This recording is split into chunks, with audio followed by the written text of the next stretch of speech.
video, I should say, not the game, but I start with that. Anyway, this is just something in between our Red Dead run because I need a refresher now and then.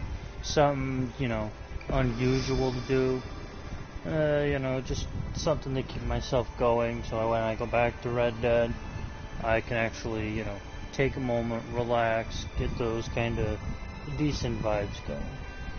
Anyway, today I'm just going to be, showing off some of the Yu-Gi-Oh! Master Duel features that I've come to learn. Right now, I've currently made it to, oh, hey game, welcome to the chat. Right now, I am broadcasting. Yeah, I saw it.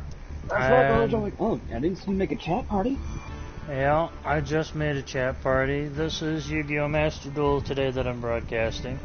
Just kind of something to do. Needed a refresher from Red Dead. Been doing that for like 6-7 videos now. Yeah. But anyway, welcome. Right now I'm just going to be showing off, like I was saying, the progress I've made in Yu-Gi-Oh! Master Duel. It's a refresher, so on and so forth. Yeah. How's your day going? Oh, good. When I woke up this morning, I passed back out again. Woke up a little later. I'm like, oh, what the? Well, this is an interesting sleep pattern right now. Yeah, it's your body saying, on waking itself up, it's saying, oh, hey, we're awake. Pass back out. Wakes back up. Energy level spike. What was that?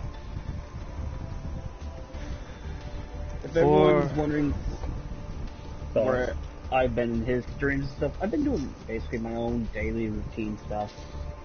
Basically whatever human or whatever else you want to call it. Life. Yes. Now, today, for my day, I got up, went and had my coffee at the coffee shop. That turned into a 4-hour visit. 10:50 to just after 2. Well, 1:30-ish kind of deal. And then I went wearing my new hat, by the way. That was a sight for some people. There was live music at the Coffee Connection. And then I went to the bike shop after stopping at Big M for a minute or two to turn in a scratch off. My day's gone pretty smoothly, I would say.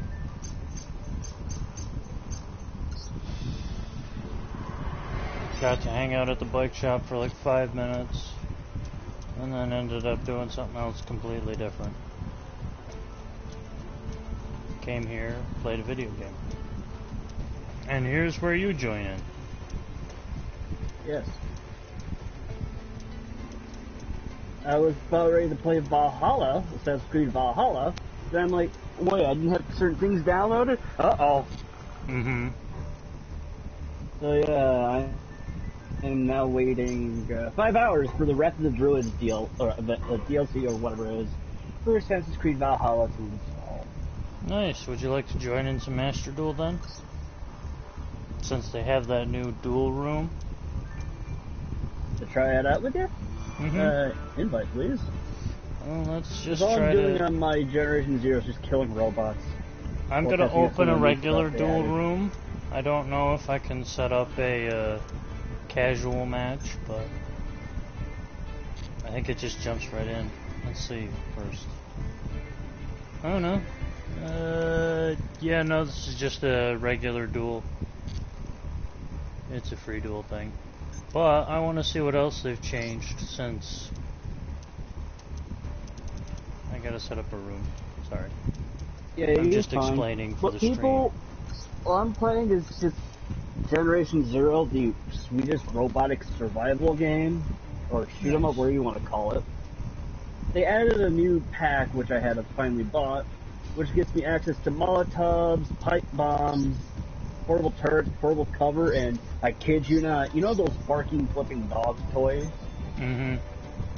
Yeah, they added that in this game, but they explode. Oh. They go bark, bark, flip, and eventually bark, boom! Right. I'm like, Well then, what a more way to say, oh, apparently it has an update. What, Master Duel? Yeah. Interesting. It's nowhere near as long. Apparently. It's like, hey, your game has an update. Mm-hmm. It usually took me like 5 seconds. And close my app. I know, but I was downloading an add-on for a game, so it might take a while. Right. So I gotta pause that now, it's picking up. But yeah, today I've just been, you know, living the dream, enjoying it, kind of deal.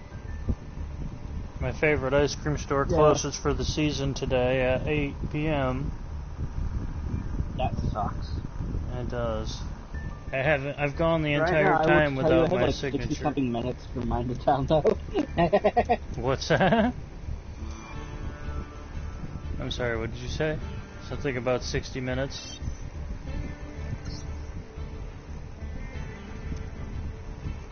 Hello?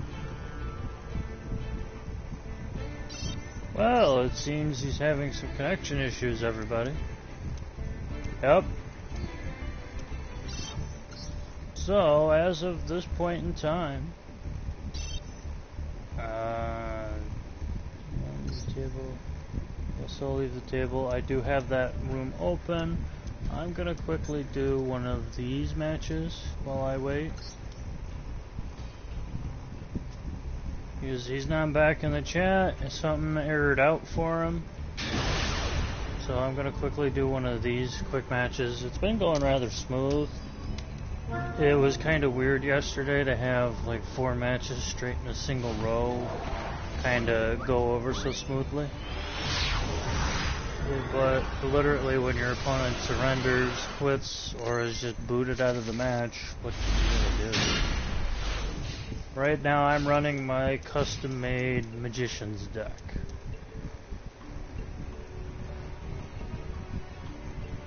Right now I'm waiting on my opponent to do something.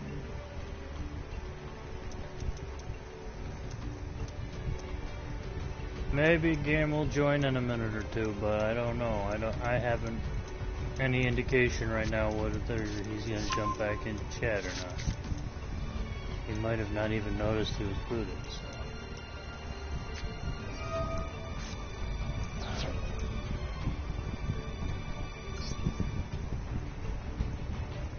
Discard a sent to the graveyard. While equipped to a monster, you can target one, blah blah blah. Let's just like summon a card of some kind.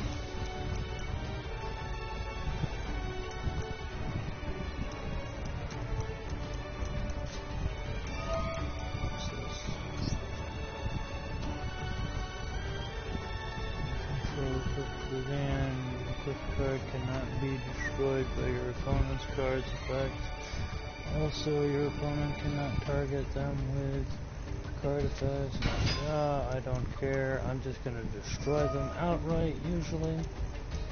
If I get my turn, by chance. First thing I'm gonna do is use this if I have to. And then I'm gonna use this.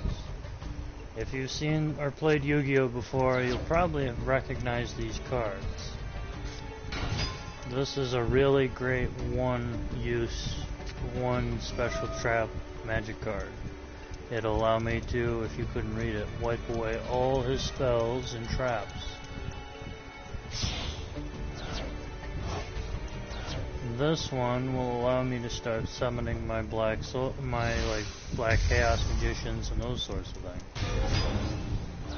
Downside to my opponent, which he didn't probably realize, is he's going first. He can't attack till next turn.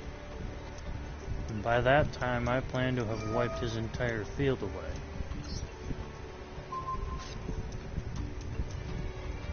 I don't know what is taking him so long to do something, or for his turn to come to an end, but what was the sense of doing that?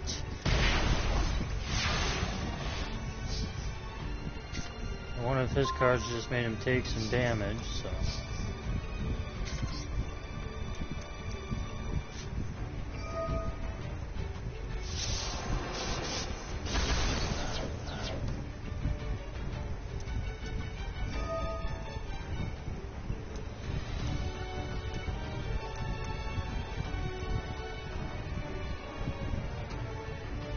This is my first summons.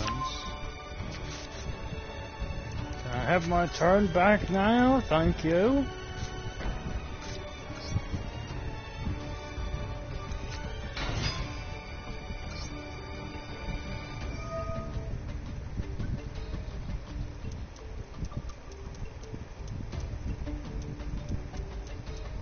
As like I said, full magician's card situation.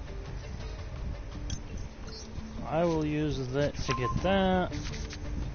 If I place this down, now our trap is set.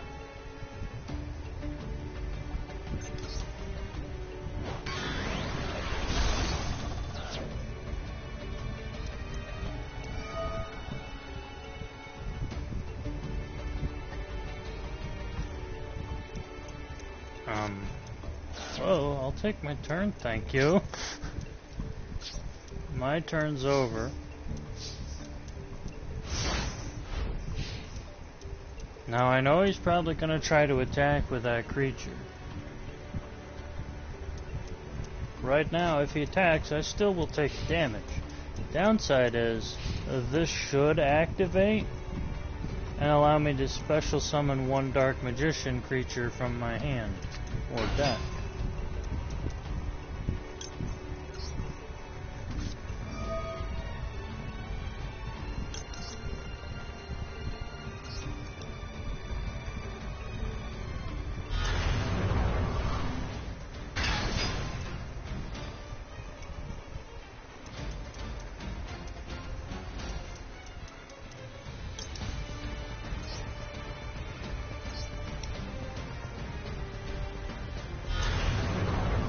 More than one, because they special summoned their creatures too, which allowed me a second chance to get a second card.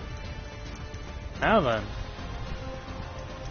this only gets better, and so does the other cards I have in this deck when I actually get, say, the card that allows me to use Summon Knives, or summon the card from, what is it, all my deck is just combined to make these cards do 10 times better. Right now, they just surrendered. They banished their cards in order to get something that they didn't get. They banished that one card to draw one, hoping it was probably a 10,000 point monster or some crap. And my Dark Magicians just made them literally give up because they didn't get the card they wanted. I saw that one coming a mile away. Sorry. It's fucking hilarious. Pardon my bad French. I'm saving that one. Well worth it. Well worth it. I don't know what happened to game. I'm gonna try to invite him back. And we'll probably try to use that one room there. Oh, something happened. He's completely off.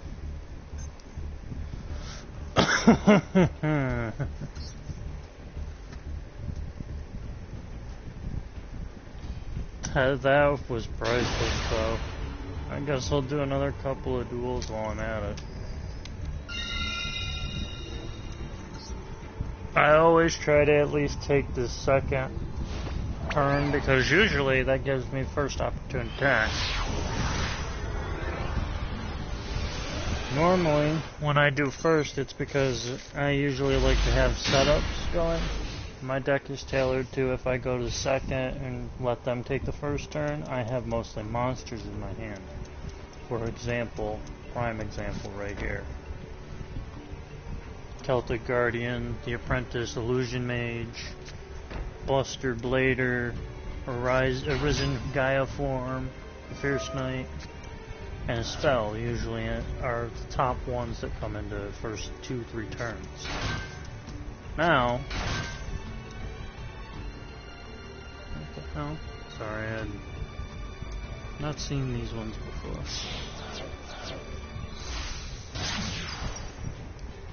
So I'm not entirely familiar with the cards that they're using.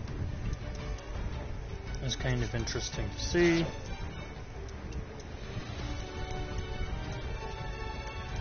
It just kind of shocks me a little bit. Anyway, if I usually go first and set up, I usually have more spells and traps in my hand. So I'm gonna place that down first.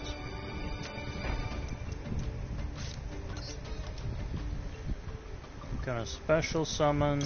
I'm gonna discard that because I never use it all that well, except for in summoning materials. That allows me to special summon and use abilities. Oh, what are they doing? Let me guess, they have a negation under there. Really?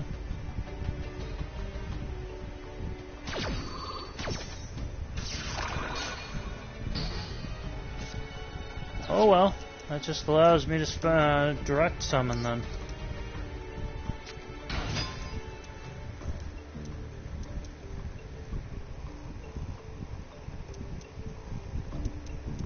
I was only putting a card in my hand anyway. Well, it seems really shameful that they wasted it now instead of waiting. This can attack without issue or wait time. This would have a wait time on the following turn I'd be able to attack with it. Now...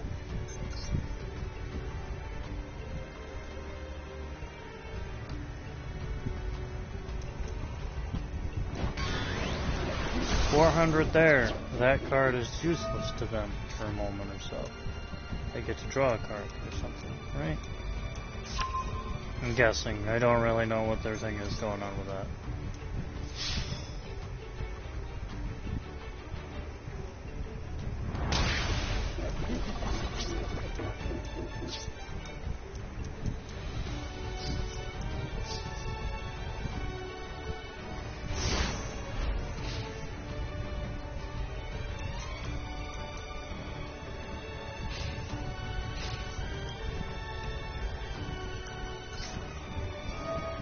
Just so you can all read the info, if you would like.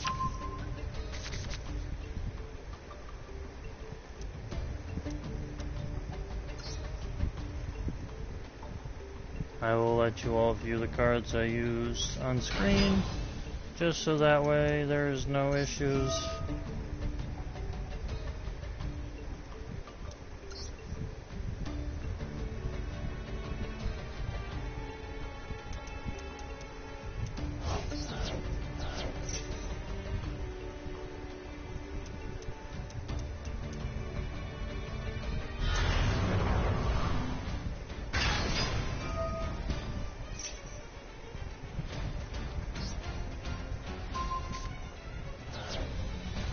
That seemed really wasteful to banish that one.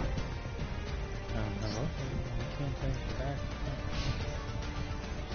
Can't seem to do much. My controller doesn't seem to be responding well to my stuff either. There it goes. You wasted both of those. Like I said, to no avail.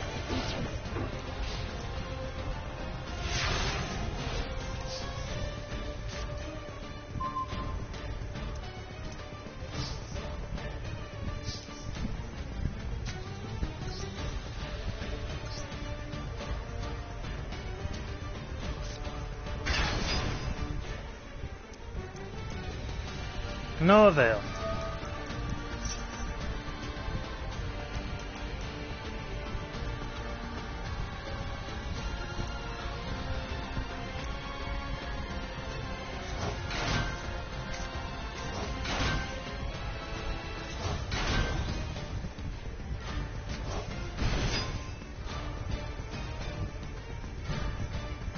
Welcome back, game. How are you? It would be nice if I could have my turn right now.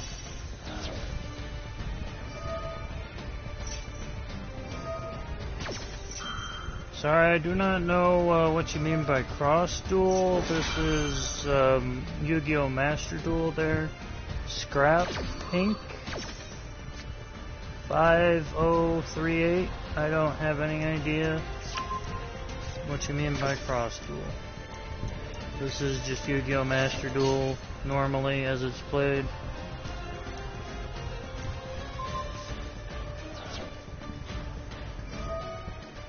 I don't even get my turn apparently, everybody, so I'm just gonna up and leave this duel.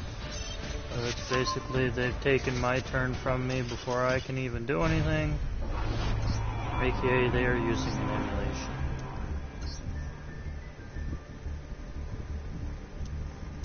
Game has left the party again. I'm not entirely sure why.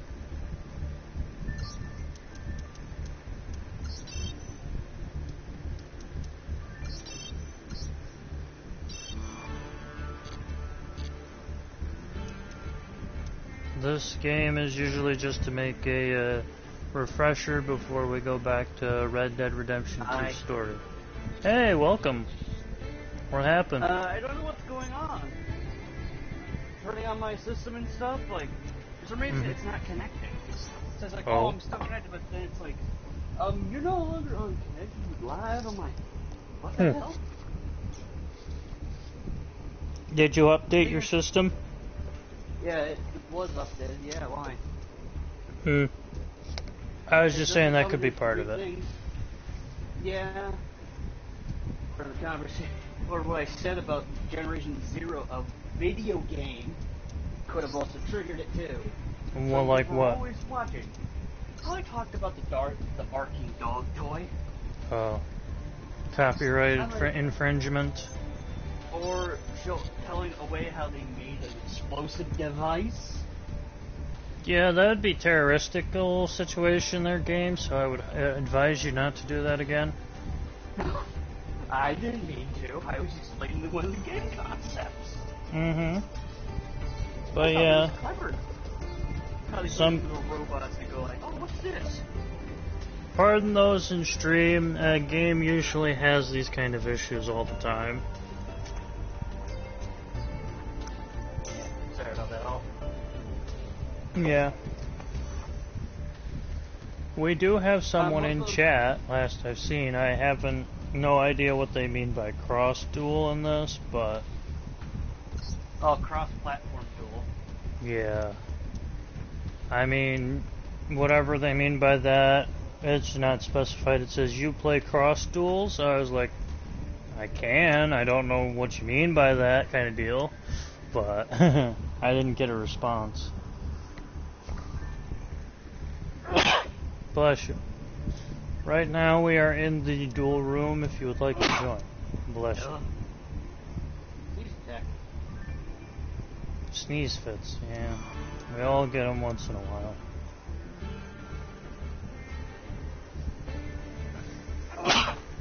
Bless you.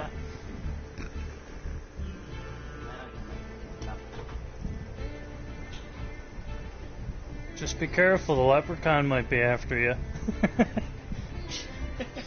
For those of you who don't know that movie, it came out before most of those under the age of 25 were even around. Leprechaun, I think the last one, third or fourth, it starts off in medieval times where the leprechaun is chasing after his slave's daughter, and he says in the video, if you sneeze 3 times and ask a certain question, they are forced to give you a proper answer. The leprechaun makes his daughter sneeze, at least right before the 3rd time. Her father says, God bless you, child, and the leprechaun is unable to ask the question that he wanted to ask her because of this. In doing so, he ended up getting himself killed, and the leprechaun swore a deadly curse on people for that reason.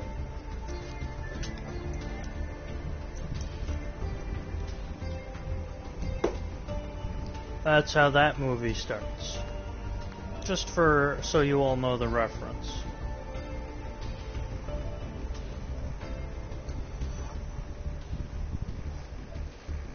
Yes, I am still streaming game. Yeah, I know. I'm looking at my downloads. Okay. 6 hours for Wrath of the Druids and 20 hours for for Master Duel Deluxe, but I'm guessing it's due to a connection issue I'm having. More than on my likely, PlayStation. it might be wise to pause the bigger one, the one for Valhalla there. And I let shut my system into rest mode. What? I put my system in rest mode when you said that. Just saying, that could be a part of it. It might be wiser because then you don't have to worry about it corrupting either. Yeah, you just give me a moment to turn back on. Mm-hmm. Oh, no problem.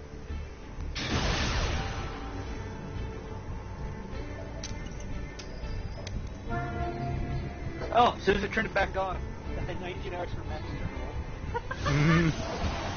You're having hard times connecting because you probably got so much attached to the internet, and your internet is having some issues, so on and so forth. You've got a huge download on one side. Yeah. Oh, we were able to get our first turn. So this is where I was stating before that right now I have my deck. Wow, that was fast. They gave up instantly.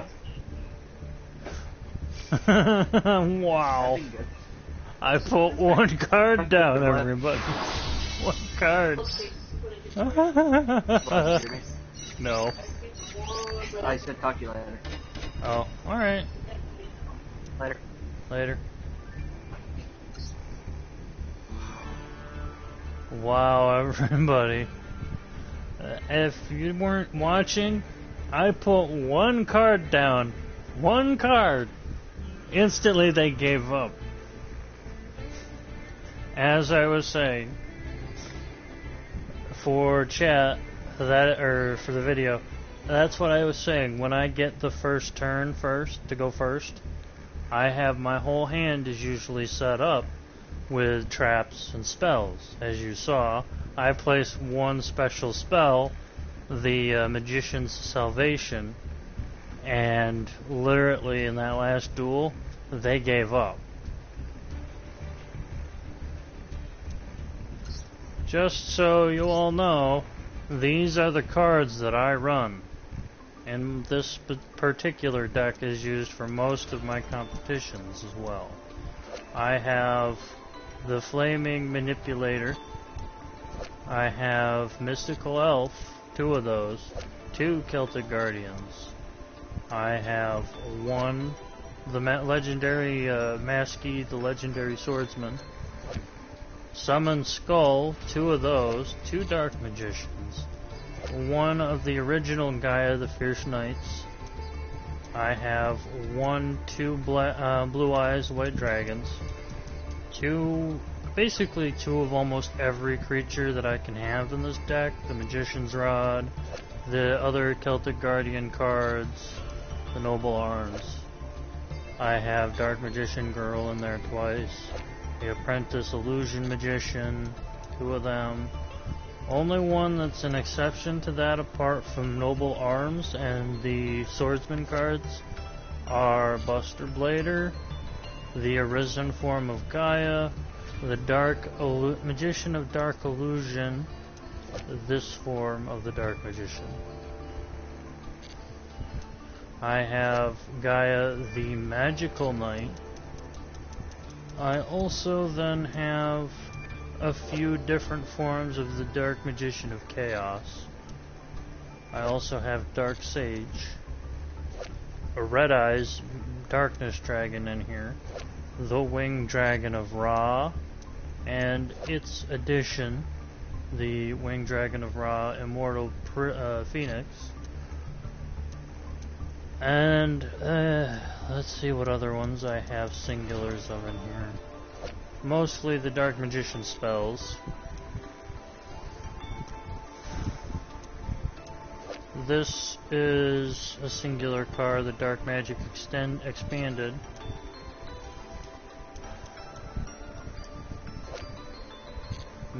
The Gift of the Mystic Elf. Destined Rivals. Means it's a trap if I control Blue Eyes or Dark Magicians. the effects of all face-up monsters my opponent controls cannot, or currently controls, is unable to target my Dark Magicians or my Blue Eyes. I have Eternal Souls. I have the evolved forms of the Blue Eyes Ultimate. I have Archfiend Black Skull in here. The Dark Magicians. A couple of those. Dark Cavalry. This is why I actually have Buster Blader in here, is so I can have Dark Paladin and be able to use it efficiently. I also do have the Dark Flaming Knight, the Flaming Swordsman, and I also have more Blue Eyes. I have the Blue Eyes Dark Magician Knight, Dark Master Knight too, technically speaking. 3 of those are in here. Or there could be. I have 2 of them in there, but it could be more. Like I said, I also have the best spell cards you can possibly have. 1 Ragonki, 1 Harpy's Feather Duster, and 1 Monster Reborn. That's the max you can have in your deck nowadays in this. There's 1 of each. I remember a long time ago when I actually used to play the game itself with actual cards, hand in hand, that you had people with 3 of these, 3 of these, and 3 of these in there. Every other turn they'd be pulling out and be like, what the heck? Where do you keep getting these things from? Good times. Good times.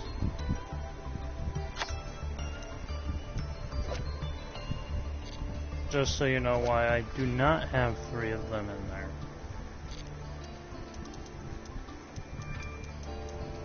As I only have the 2 for the Dark Master Knights. But yeah, that's basically my deck in a nutshell, is just running the Magicians, the Archfiends. It's basically a throwback to the classical things from seasons long past, the original Yu-Gi-Oh set, way back when it first was originally aired, with Yugi, Kaiba, and Pegasus as its main 3.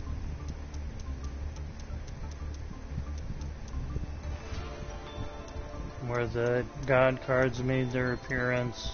Mystic Elf was Yugi's second favorite card, along with the Celtic Guardian, Summon Skull. The Dark Magician was later the most notorious, and Gaia was always those top cards. As the years progressed, it went to Dark Magician Girl, more Celtic Knight editions. Kaiba's best was his Blue Eyes. These made their appearance later on. Buster Blader was one of Joey's one of the other protagonists in the series, was one of Joey's favorite cards. The Arisen form of Gaia, I remember when Gaia used to come on the field, you'd have to wait a couple of turns for it to actually make its first full attack, blah blah. Dark Magician wasn't yet in the picture, as most people would know. This Dark Magician of Black Chaos, I say and refer to when I say this. But this one really didn't make an appearance. The Dark Magician of Chaos didn't really show up till like late first 3 seasons. Right, I think after Kaiba's Palace, the main story was about over. It made its first, I think, full debut, like one of the last few episodes of that series, that season. The Dark Sage made a couple appearances by that time. Time Wizard had made tons of appearances. This card wasn't even introduced until I think later on. The other and more predominant series known a whole additional thing for Yugi was let me go into a different deck of mine, because I do have that deck. I have built a deck specifically around that one. And if you know where it's going to, let me just say, right now while we're ahead, you can probably guess which cards those are. It's right in this deck, and primarily at the top start of it, Exodia's Pieces, and everything to do with.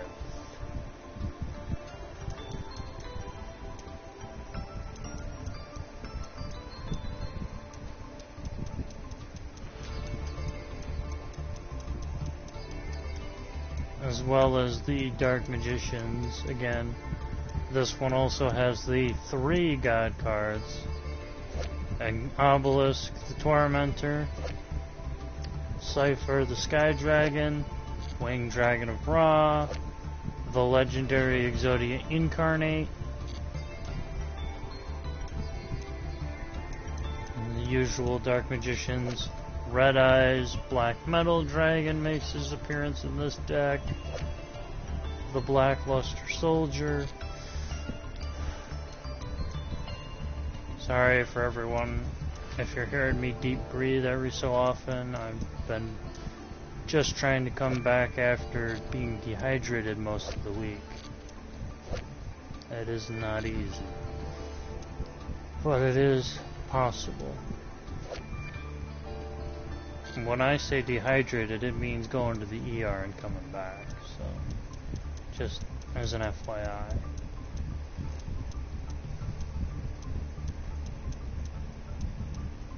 That's what happens when you get old, folks. Things start to hit you a lot harder.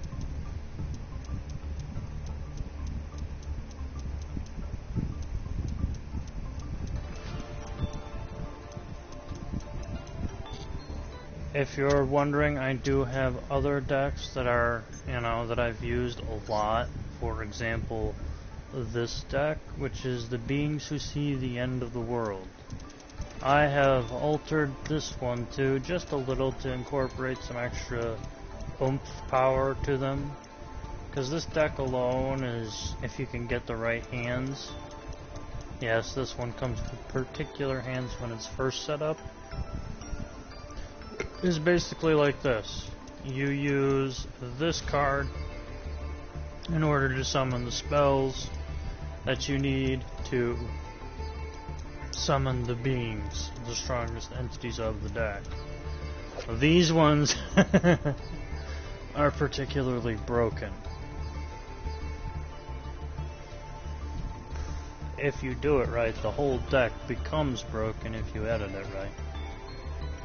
For example, this card can attack twice if it makes a direct attack on your opponent, or one of their monsters, it gets a secondary attack.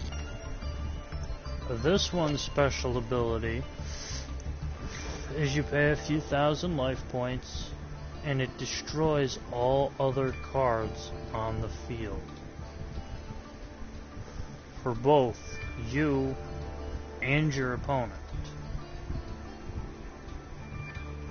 And then you basically have like a few turns of free shotting your opponent. These ones, their evolved form is even worse.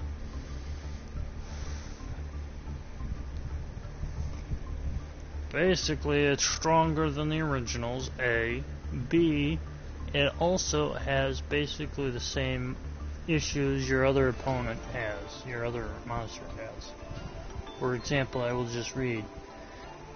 You can ritual summon this card with Cycles of the World. This card's name becomes Rune Dark Queen of Oblivion, while in this form, allow me to finish reading when I get up closer. this card names becomes Rune, Queen of Oblivion, while in the hand or on the field. While ritual summoned this card on the field, ritual monsters you control cannot be destroyed by card effects.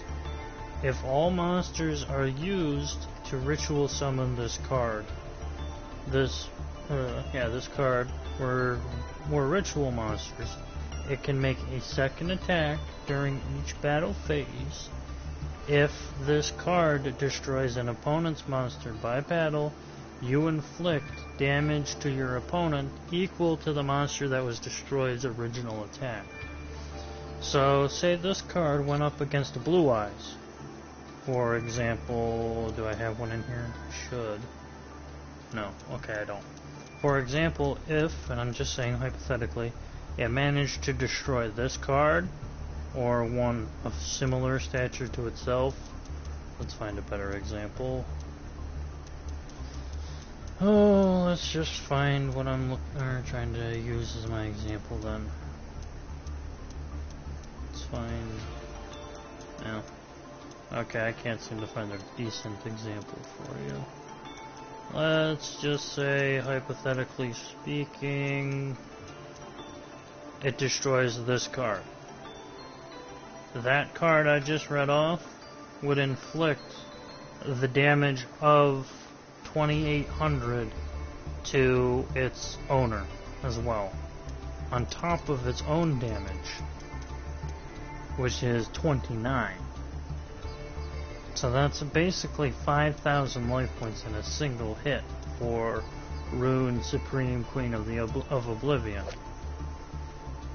Now, Demise, Supreme King of Armadon, and I know I said that wrong, but this one is basically the same as the other one, except if monsters used to ritual summon this card were all ritual monsters, you do not pay life points to activate its effects. Once per turn, you can pay 2,000 life points to destroy as many other cards on the field as possible. If you do, inflict 200 damage to your opponent for each card destroyed that they control. Basically, you can use it to attack your opponent for 3,000, pay 2,000 to inflict extra damage, say if they've got 4 spells out, 2 creatures out, that's an extra 200 damage for each card. Broken as heck, and I will say.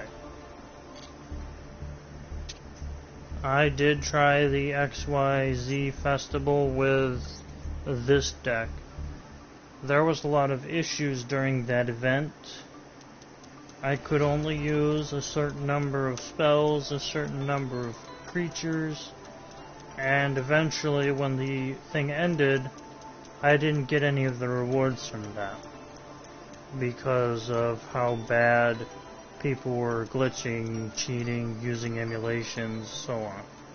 Everybody who had any kind of decent fair play like myself, who played against someone using an emulator, didn't get anything.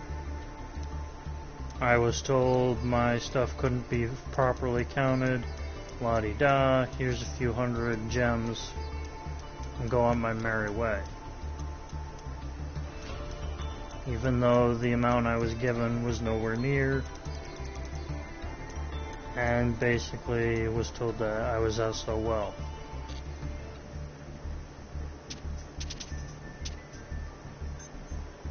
Now, I also tried to use the other decks that I have, like the Roar of the Gladiator Beasts, Rage of the Ciphers. I have tried all of these, I think at least once.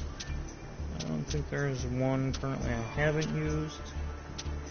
Okay, scratch that. The glowing digital bugs I haven't used. I've done the tutorials for, but not used it.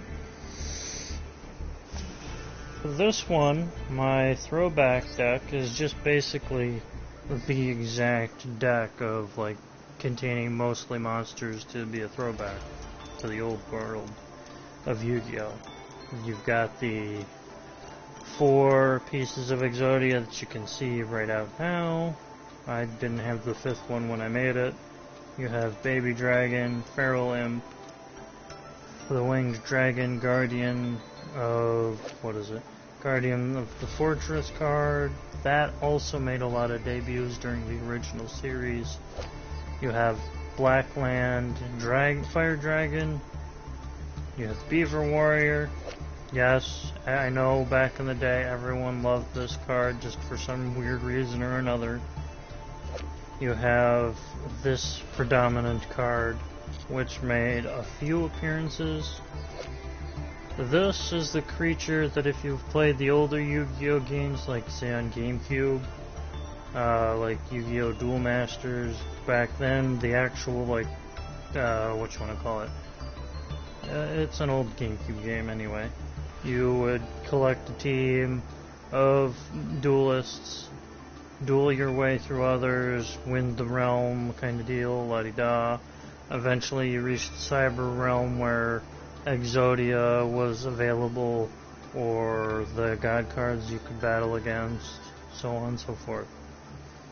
Now, this card in particular, it became a creature in that game called Gliscor, rather than what it's called, which is Gazelle, the king of the mythical beasts, in card form. You could only find it like once or twice during the series, when you were playing the other game for GameCube that I mentioned. But you would only ever want to find it in the first area because it was a pain in the ass later to kill. Pardon my language. Anyway, back to this game. Then you have 2 Dark Magicians, the only oddball of it. Gaia, the original Fierce Knight form of Gaia, which would take a few turns before you could actually attack with it. The actual Red Eyes Black Dragon from the original series card that it was based on. Blue Eyes. Joey was in the series the one who always carried Red Eyes Black Dragon. Kaiba always had blue. Yugi was known for Exodia, of course, Feral Imp, Celtic Guardian, Beaver Warrior, Dark Magician, Gaia the Fierce Knight, and using those creatures. The reason this card is not up by these ones is because, like I said, when I made this deck, I waited till after I finished the deck to add this one in. So I had to take all the cards out of it, re-add them, and it still didn't go where it needed to. Anyway, continuing on. Then you have the Royal Magical Library. Each time a spell or card was used, this would gain a few counters, which you could then use to draw cards, summon particular spell cards, and so on. Then you have, well, the other cards attached to Exodia, a 100% original variation of the Gaia card, just so you all can read that on visual. I will leave it up for a few more seconds.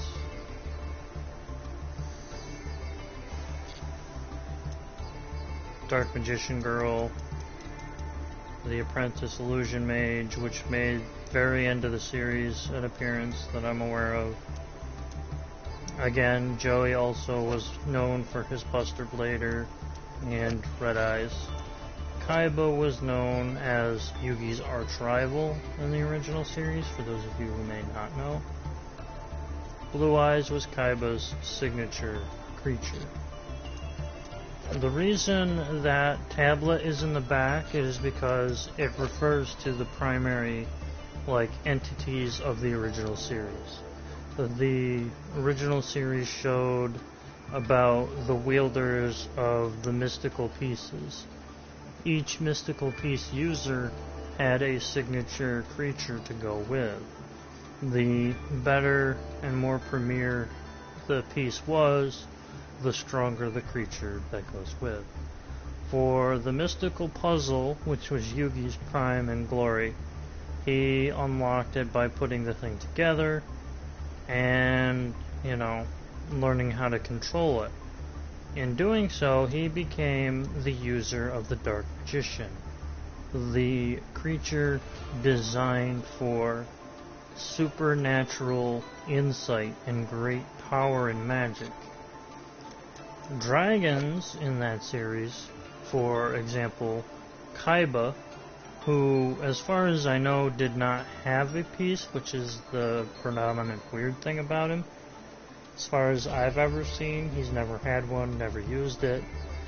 May have had some mention in his background, but in the original story that I remember, Kaiba was just awarded the dragon power during a fire that he grew up through, so on and so forth. Was, I guess, part of the story that I've been told. But the dragons were always just the creatures who always fought people. Say, for example, Dark Magician was what I grew up learning in the original series. It's a lot of nonsense and confused issues. I never truly watched Kaiba's backstory to understand why the dragon... I know Yugi's backstory is he was a reincarnation of the ancient pharaoh whose spirit was trapped in the pieces of the Millennium Puzzle, which was Yugi's pride and joy to use during the original series.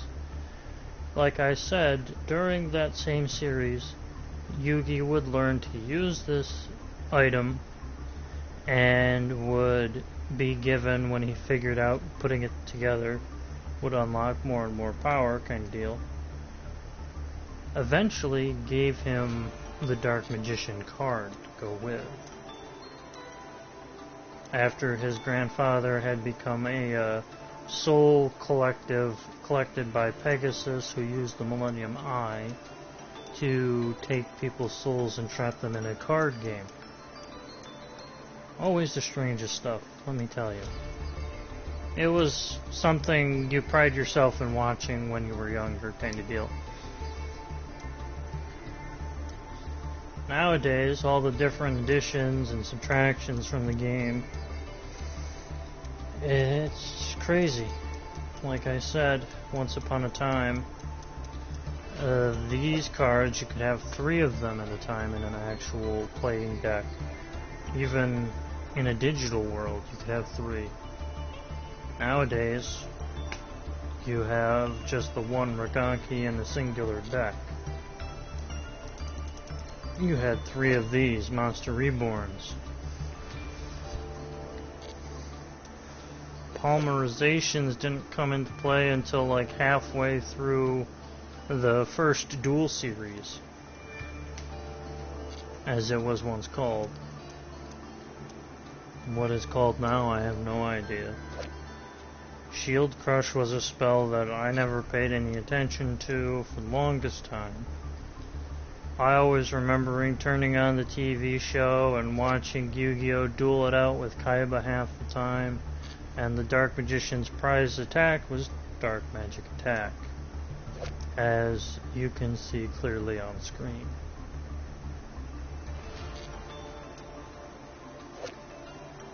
This one became a thing when Dark Magician Girl entered the series, which really came into play, if I want to say, right before Kaiba's Palace, or right after.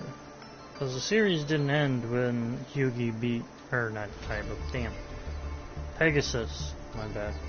The series didn't end when Yugi beat Pegasus. It kinda should have, for some people.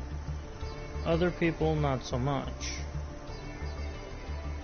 Eventually, the original series did end, and it went to whatever after and so on, and then it went to, Duel Links not too long ago, which, a load of crap for the few that I watched of that series. Couldn't stand all the changes it made. For me, I grew up in the heyday when Yu-Gi-Oh! And Pokemon were some of the top games out there. Nowadays, you don't see many of those. Dark Magician Girl's famed attack during the series was Dark Burning Attack, in correlation with Dark Magic Attack for the Dark Magician. Apparently, I forget exactly what the story is behind them. I think, if I remember, it was like a mirror, a glimpse into the future kind of deal with the Dark Magician and Yugi during that episode. I didn't really pay much attention to that, I just knew after the fact. I never went back to double check that. I just literally watched the show for like half a minute and then I had to leave and do something else. This card comes from a different deck entirely. The Fulfillment of Contract comes from the Beings Who See the End of the World deck. Originally, this card in that allows you basically to keep one monster that you've summoned back from the grave to the field. Once this card is destroyed, the monster it's attached to is also banished. For those of you who may not know, this card, the seal of, I know I'm probably going to say this wrong, but I'm going to try, Orchanolos, probably said that extremely wrong. Anyway, this is the card that is referenced a lot of the time during, say, the original series. Was that's supposedly the spell that seals Exodia down, as you can see in some of the pictures here. Apparently the person that, or the creation of this card leads to Exodia, is what I've been told over the years. Lore, based on the lore behind it. But it's a spell card in series that allows you to, all monsters you control gain 500 attack, so on and so forth, la-di-da, as you can read. This is another famed card that Yugi's had later on, once Joey disappeared out of the series. Because Joey literally sits on the sideline for a couple of episodes. If I'm not mistaken, once he loses in a fight or so, he still follows behind Yugi, and then so on and so forth. This allows him to both use Blackluster Soldier, helping Gaia, the combination of Dark Magician and Buster Blader, so on and so forth. This is the card I was talking about a few duels ago, Magician's Salvation. This card, as you can see, allows me to place one Eternal Souls card directly from the deck to the field. In doing so, I am able to utilize all the abilities of Dark Magician, the Dark Magician Girl, and so on.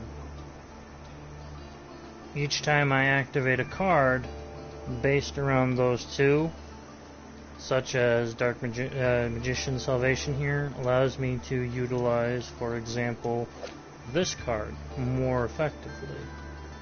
Instead of just summoning one, I would be allowed to utilize this card to also save the one Dark Magician card I would use to summon Dark Magician of Black Chaos. Or this card is fully functional with Magician Salvation. All the cards, all the effects are doubled on these cards.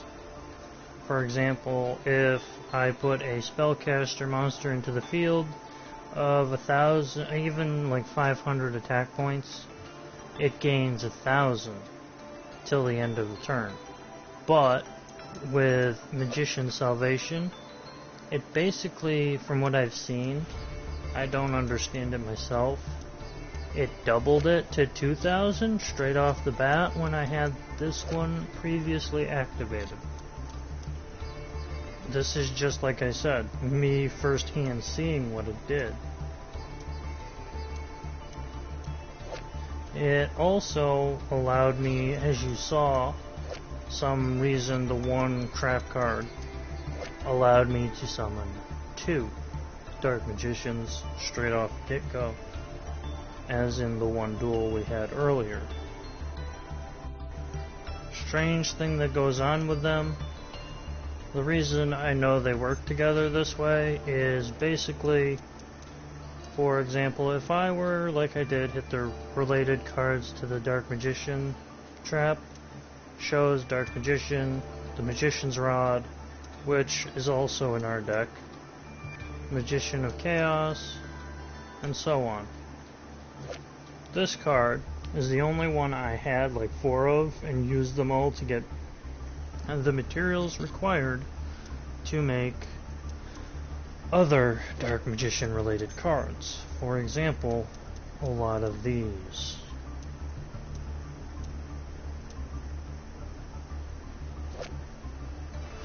This is some of the other Dark Magician trap cards. I will just label them up on screen instead of talking about them for so long.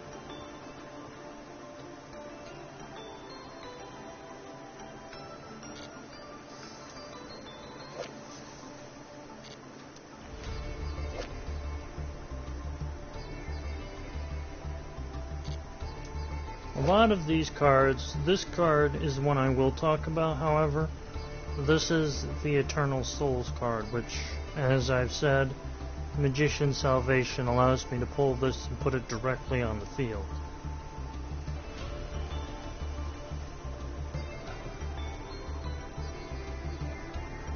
I will just let you read that. Like it says, I can special 1 Dark Magician straight from my hand or graveyard. I can also add a Dark Magic Attack or 1,000 Knives to my hand from my deck. I am only allowed 1 of these effects per turn. When this card is removed from the field, however, every Dark Magician in the monster zone is removed. When this card dies and is removed from field, everything attached to it also goes.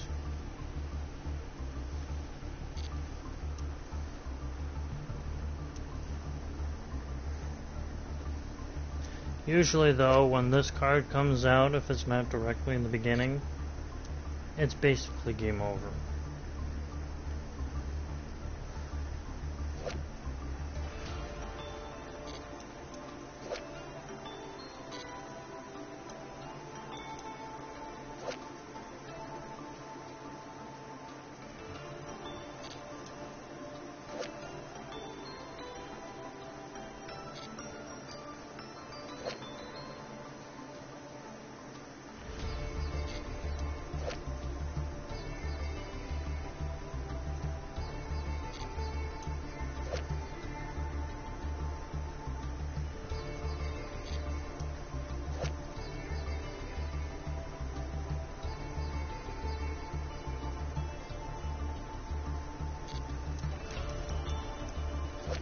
For those of you who may not know why the Magician's deck that I use a lot of the time is considered absurdly broken for some people and literally too tame for others, is these cards.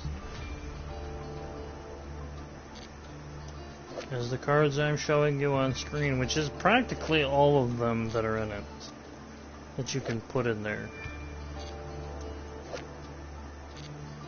The reason it's so broken, because literally, as you've seen, by the time your opponent gets anything, usually, you've already got half your field filled up with Dark Magicians, Dark Magician girls, and so on.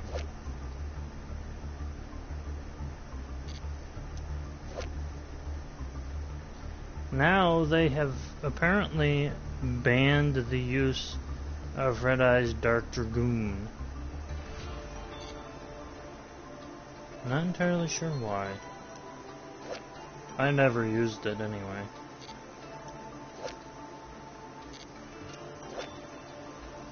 I will be right back, however, I will allow you to read this one while I go use the restroom for a minute or two.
Alright, we are back.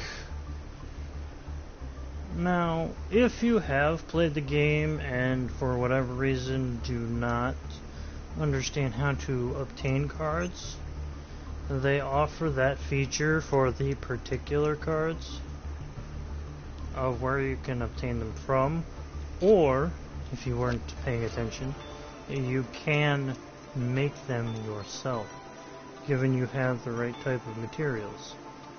For example, this one takes 30 SR quality credits, which we only have 16 at this point in time.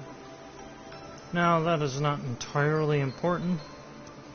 If I wanted to, I could make some of those cards. I would have to dismantle other cards to get more of those credits, if that was a card I was after. For example, I have one of these I can get rid of. That just adds more rare credits. Usually if I have like 4 of a card, I destroy the 4th one, because you're only ever allowed 3 cards to use in a deck at a time of a singular card. That means 3 of these, 3 of these, 3 of these, 3 of these. Same thing, just rarer quality. 3 of those, 3 of those, 3 of these, and so on. Only time that is different, for example, where is that? The Ragankis. You see the little red 1 in the corner? That means you're only allowed 1.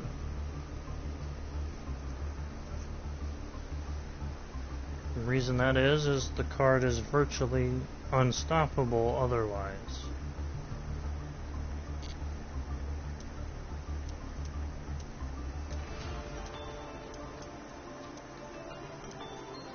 And I have 3 of these and 2 of this kind of it. The reason that's important is each card particularly, you can have 3 of them. You can obtain more than 3. Usually it's better if you just get rid of the extra ones. This particular is a shiny variant of the other card. I have 2 of this one. This one, like I said, I have 3 of. If I wanted to, I could scuttle this and be fine. When I say scuttle, like you just saw, I dismantle it, so on and so forth.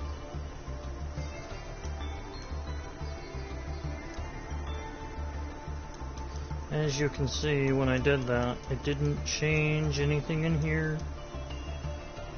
It didn't take them out, it didn't add, it didn't black out like these guys are.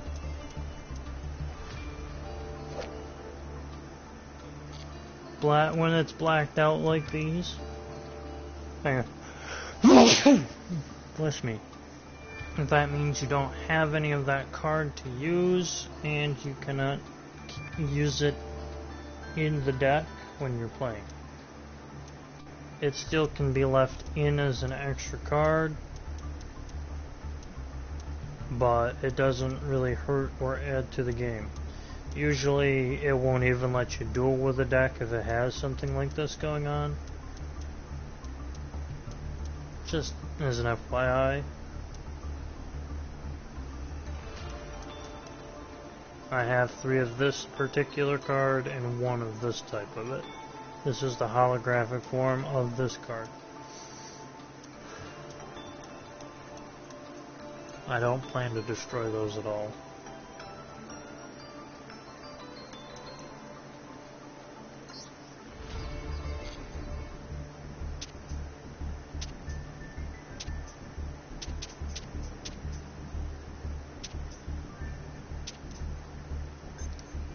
Now, I did plan to make another deck. This one, I only plan to just, build it to show you the basic functionalities of how that works and the overall crafting. If you haven't seen the game before, you haven't played, I tend to do that as just part of the usual video that I make. It's just a determination of what I put in there right now.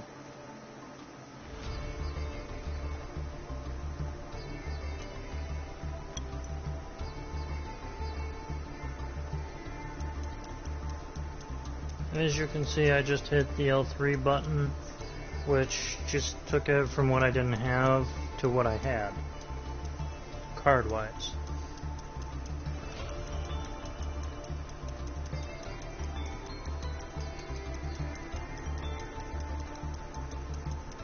It's a neat little feature.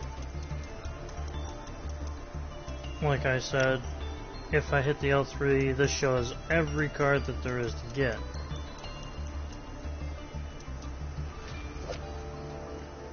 Another big dragon card from the original series, technically speaking. This was part of the dragon that you'd see Yugi fuse with Gaia to make Gaia the Fierce Dragon Rider. This is just the actual card itself. This one.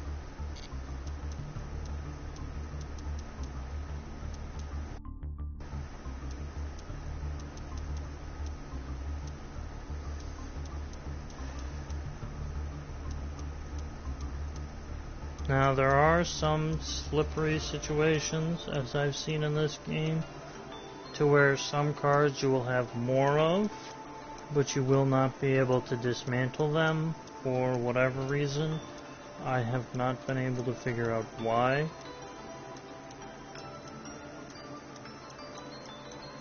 I will show you an example of that when I find one.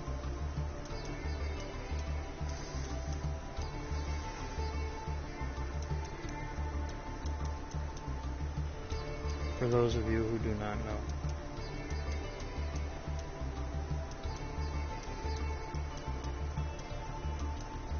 Tends to happen on occasion.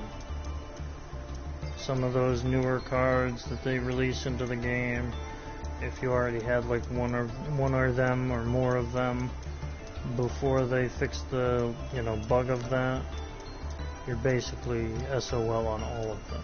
You keep them all, you're stuck with them.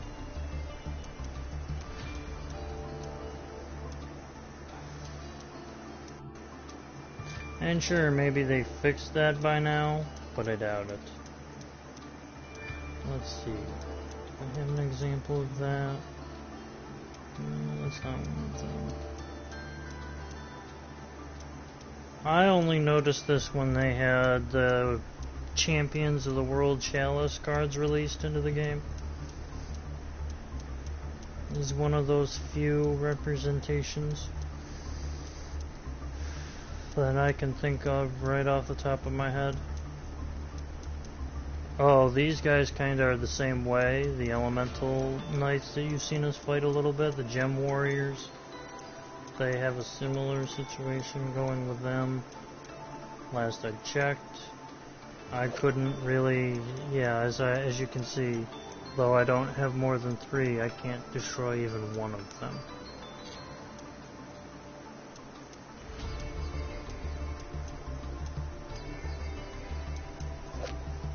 This one isn't one of those, but as you can see, I have 4 of them.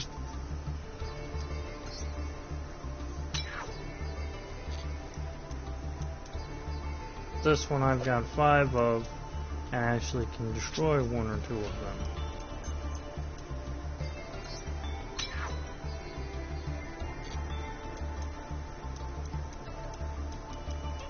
Well, where was it? As I just showed you, I can't do that with this one. Or this one, for another example.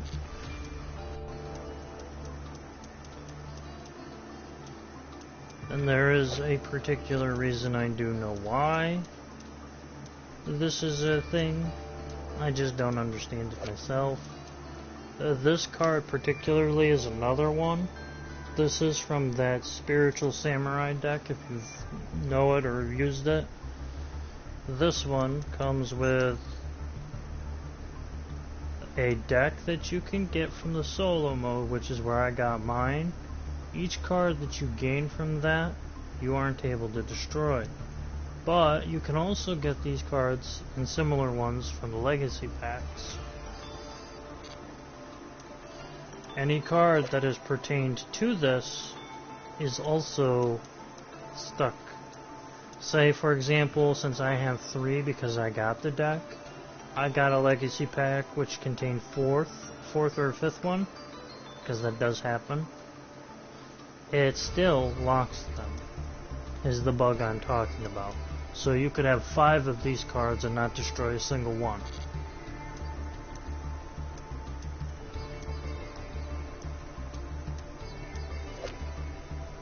As you can see, you can't even generate some of them. They've locked that. Behind this one I can destroy because it's not one of those that are locked.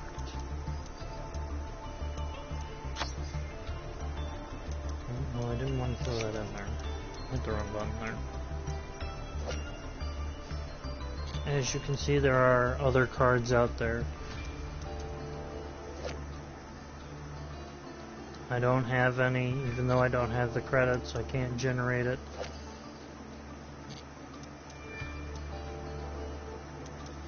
Now, let's see one that we do have credits for, and as a prime example, just so you know.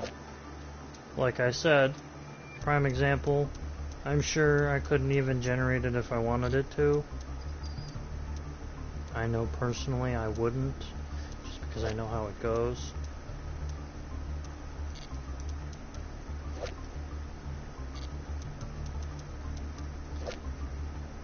It's just pretty much wasting the tokens that we have to use. You do not need to have 4 or 100 of the same card, even. Just putting it out there. Basically, you can only use 3 of them at a time anyway. So that's why I keep a base number of 3 as my max. And that's usually the best way of it. 1 or 2 is okay.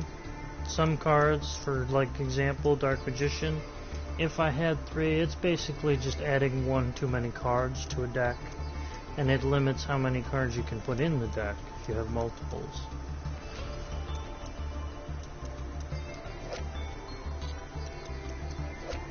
Two is a standard number of cards I try to put in of each type at a max, but I like to keep, like I've shown you, cards in like 3s, and you know, usually I'll have an extra one if I can get it.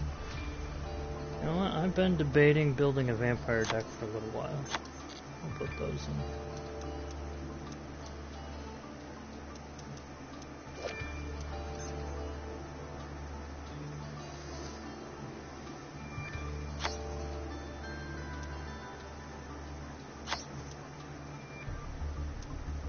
Skip that one.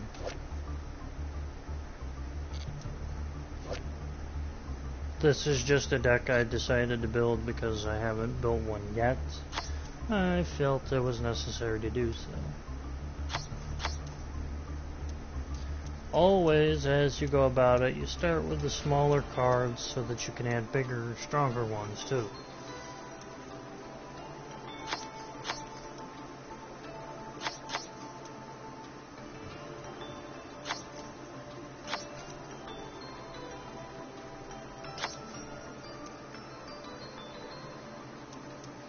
There are special traps and spells with each type of card too, normally.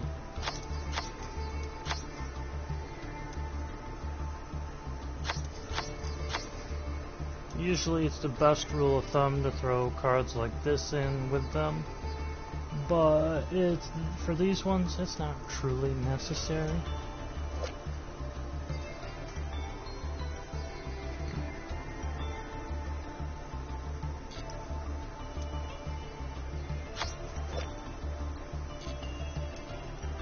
These stronger cards are just as effective as, say, a card like this.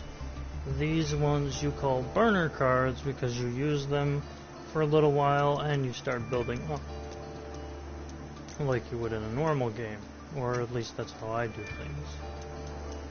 It is the way I've always played this kind of card game, whether it was the actual cards from long ago, or like the physical card game, the actual in-person card game, or a card game on a different video game. Even now I still play the same.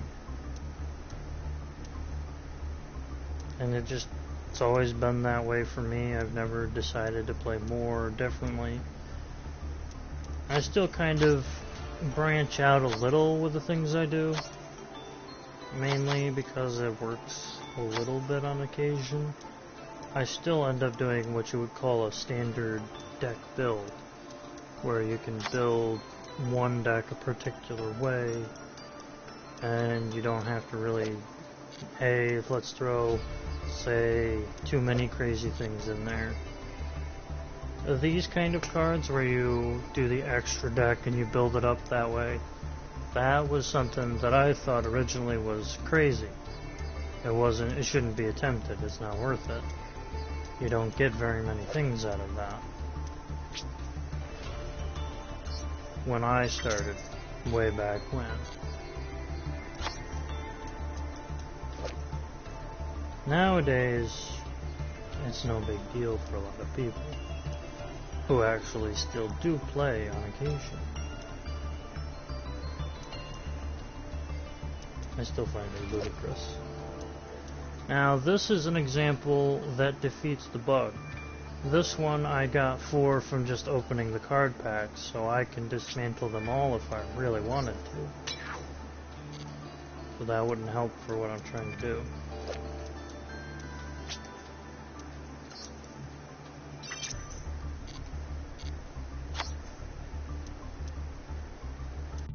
Just so you saw, and I'm going to explain what I just did there, I destroyed one of these cards, which I had an extra one of. I got the 30 points I needed to generate this card. So this is what these are for. You dismantle cards that you have extra of, and you can use them to generate other cards. This is the crafting of this game. Just if you weren't aware, I just wanted to simplify that explanation for you.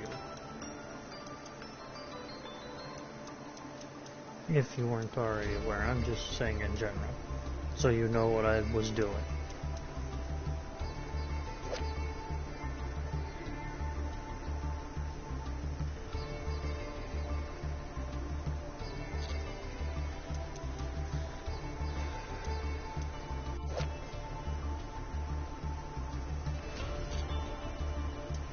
Now then,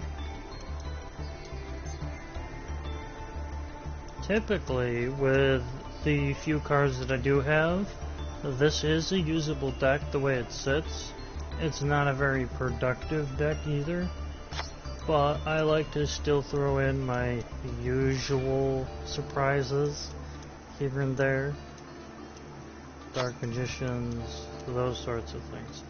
But I'm gonna try something a little different, just a tiny bit.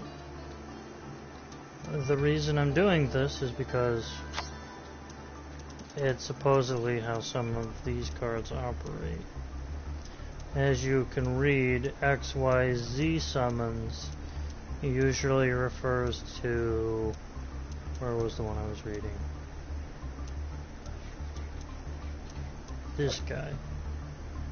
Cannot be used as a material for XYZ summoning, except the XYZ summons of the dark monsters and so on. XYZ summons refers to a different type of summoning. These cards are fusion summons, which is the things I usually like to do.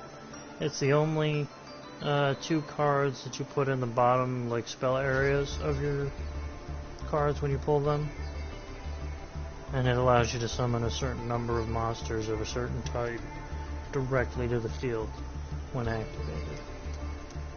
I've always had it a easier time with, like, say for this one, there are similar ones to it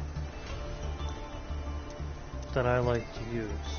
Time Gazer, the Noble Magician, Stargazer Magician. And yes, these cards do also activate with each other in a particular way.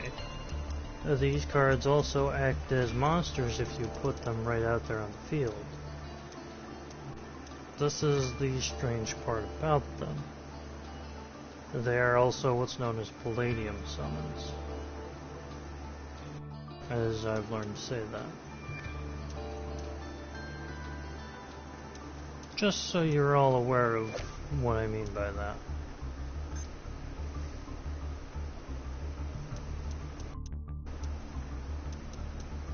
Palladium summons usually have this weird diamond, which if you're looking at the card description, it has a star 1 and a weird multicolored diamond of 12. 100 and 100. That's the diamond is the one I'm talking about. The weird colored double diamond. And I'm just saying this if you haven't played the game. Just as an FYI. I'm actually gonna discard this one just because I lost my inspiration when I was working on that one. I can always go back and fix it up another time, or restart another deck and so on. And just to get all those options and things I wanted to do out of there done really quickly. Just so you can see all the functionalities, I was just collecting mission points for doing what missions I don't remember. I'm just receiving all the extra stuff.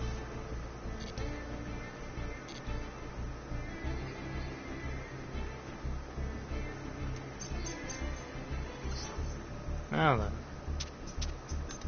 I'm gonna go edit another deck. Now I can have 21 decks, as you can see. I just a minute ago only had the ability to make 20.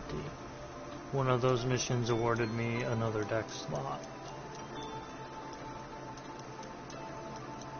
This is usually the best way to go about it. 60 main cards, 10 in the extra deck because they're just extras for the other cards.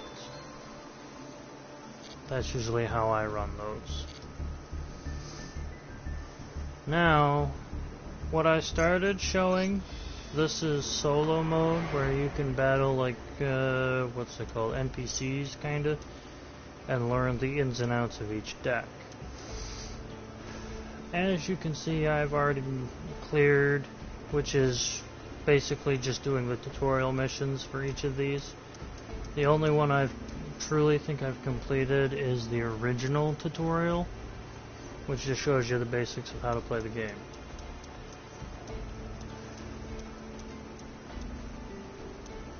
I still have some gates that are newly added that I haven't even tried to do yet. Truth be told, I don't intend on doing it anytime soon. Just so you all know. When the only thing I haven't played and cleared is the loner decks, which is usually a deck that is based on what they give you. As you can see, most of the missions I've cleared are ones with my custom deck, which you've been seeing me use all day. This is like one of the few that I didn't even bother to do that with. When you do this, chances of it actually, being easy is like a needle in a haystack. It'll literally keep just ripping you over. When I say that, it'll keep using cheap shit, cheap tricks, those kind of deals. It's a pain in the ass to get it to actually operate the way the cards should. The game likes to have a level spike depending on what you do and when. But it is worth now and then trying to go back and at least finish one or two of these that you haven't done before. Because like I said, seeing some of the mission rewards, I'm kind of tempted right now to go and just try it again.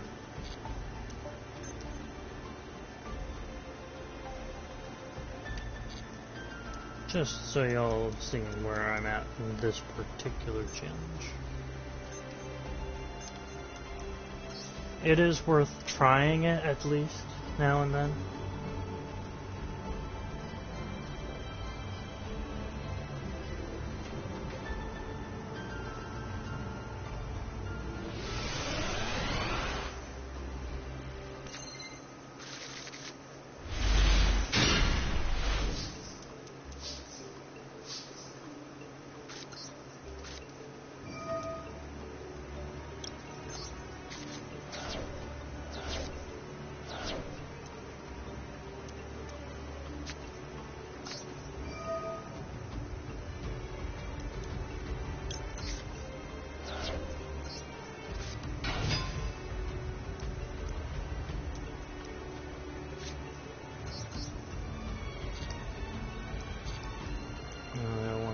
summon that. Gonna manual summon that. I'm gonna end my turn.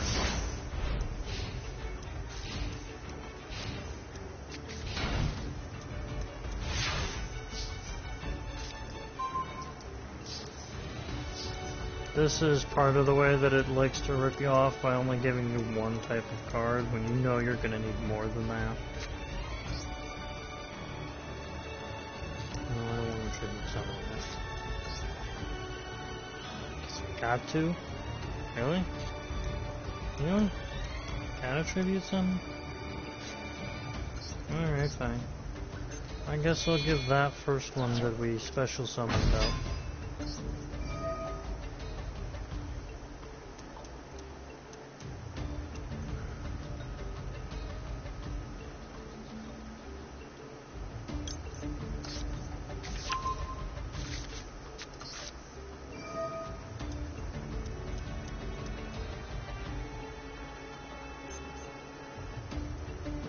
Just so you can read what I'm looking at. You can reveal one guy of the Fierce Knight monster in your hand, add one level 5 or higher dragon monster from your deck to your hand. You can reveal a level 5 dragon monster in your hand and add one guy of the Fierce Knight monster in your hand. So, since I don't have a Gaia monster in my hand, I'm going to reveal a level 5 or higher dragon monster. And I'm going to add a Gaia the Fierce Knight creature to my hand.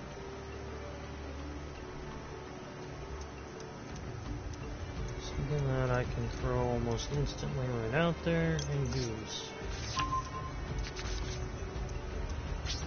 Okay, then now, I'm going to straight up attack with that. I'm going to then attack with that.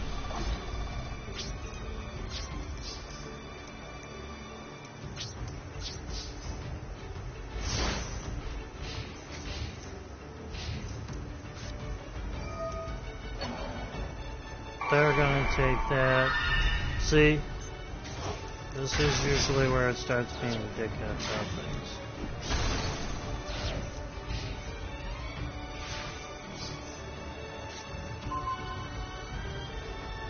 It's only giving me monsters. It's not giving me anything I can really use. So I'm gonna set this in defense so that my opponent doesn't see what it is. I'm then going to activate it. I am going to reveal the Gaia creature card. I'm going to add a stronger dragon monster to my hand. It really kind of makes it a little difficult since I can't really use anything. Cards I did have, I don't no more.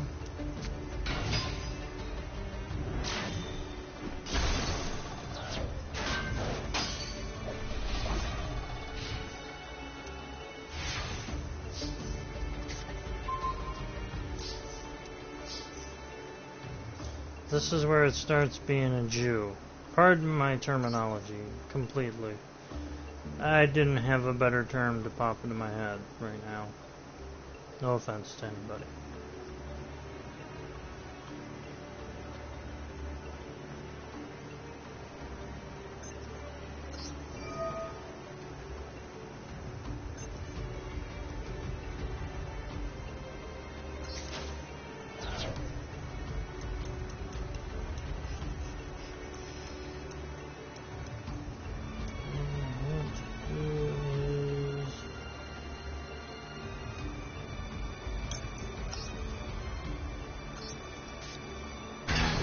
I have that on field. I'm gonna activate this. I'm gonna reveal this.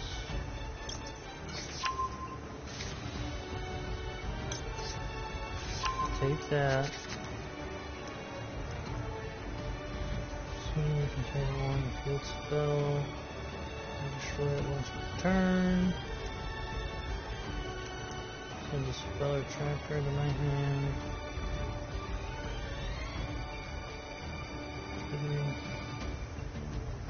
Discard, don't need that right now.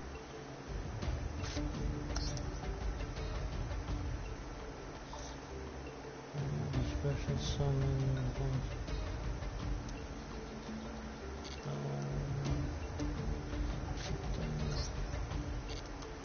All these cards I have to tribute summon? Really? That's it? Yes. Normal summons.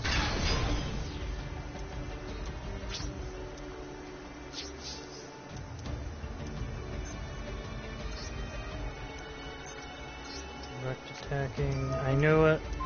Definitely something.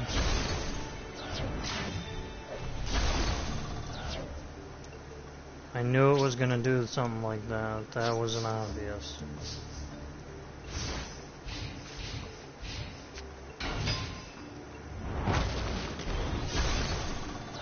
See? This is where it starts being dickhead, everybody.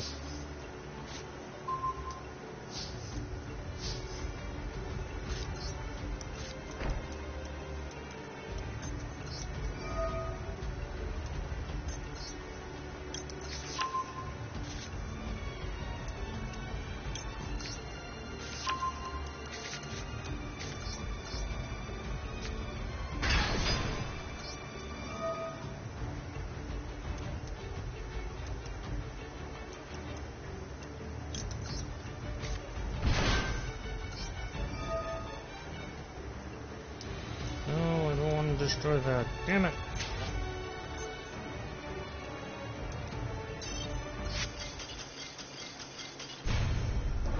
See, that's where you end up fucking yourself over. Pardon my bad language.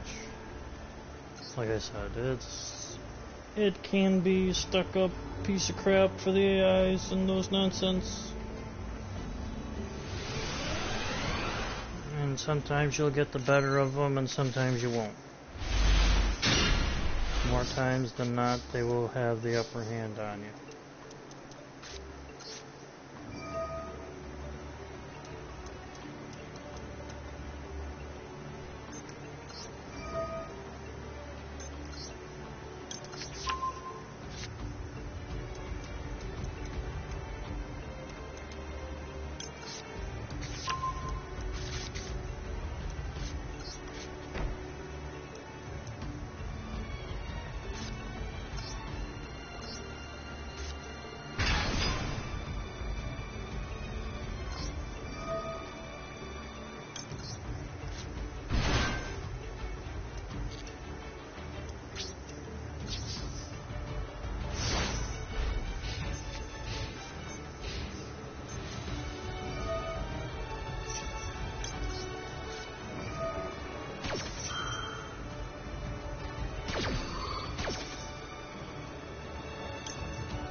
And sometimes we get luck like this.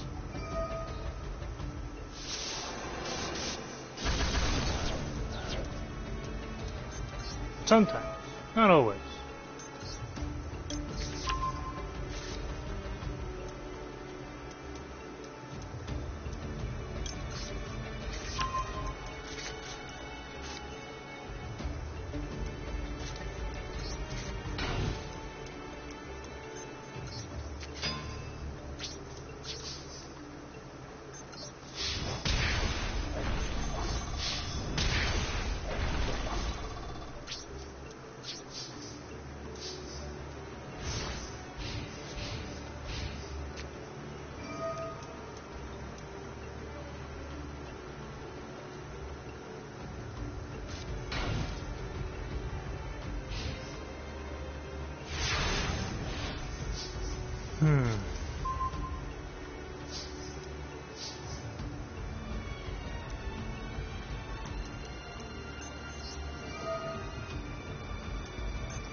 That should not have happened.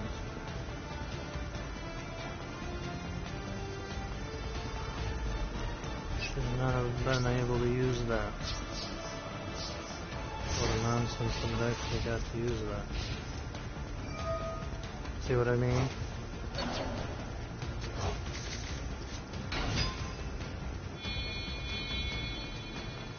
Cheat.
Do us much good.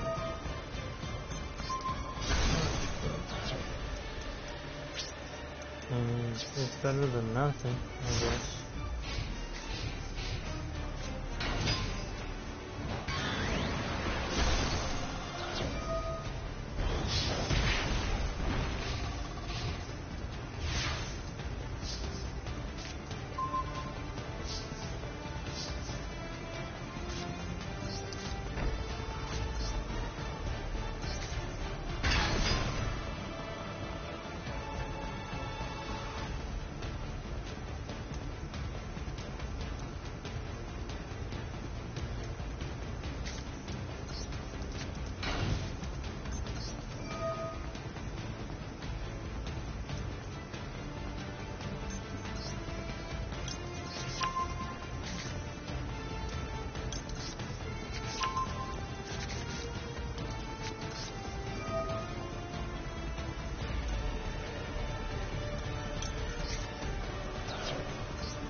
Better than no damage to him.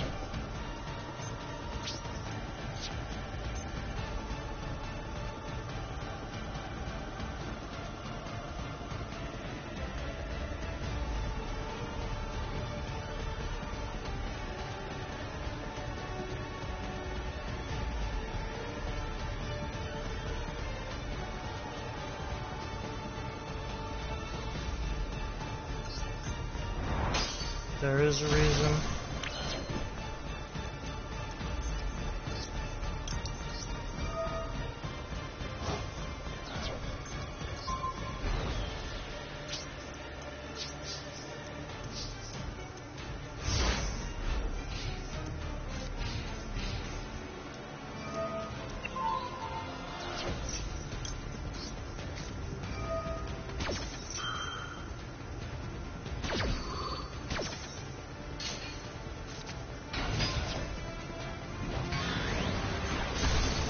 Okay, that kind of took us in the rear a little bit.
Yep, there we go. We've been SOL'd again.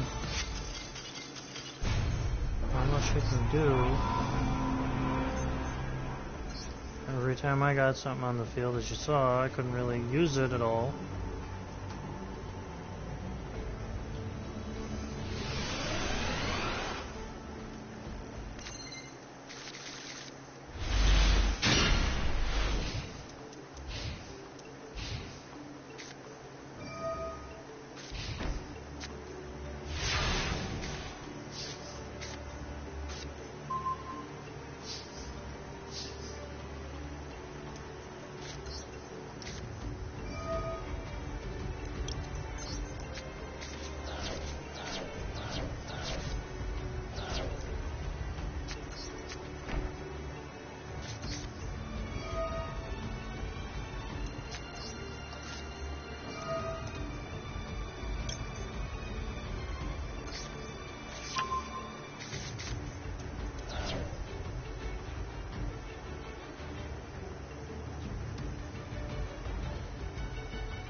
Really do anything else.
I think we've got this one, but I'm not going to count it yet.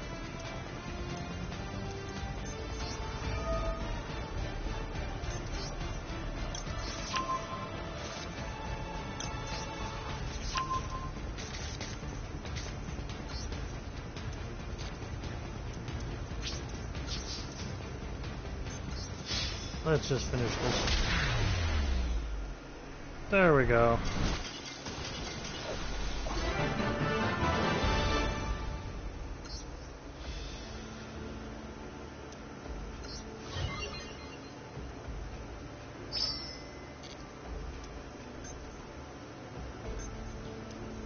Now let's try our deck against it.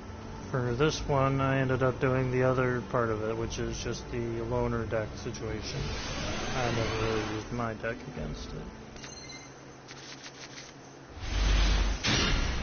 So we're going second, so most of our cards are monsters.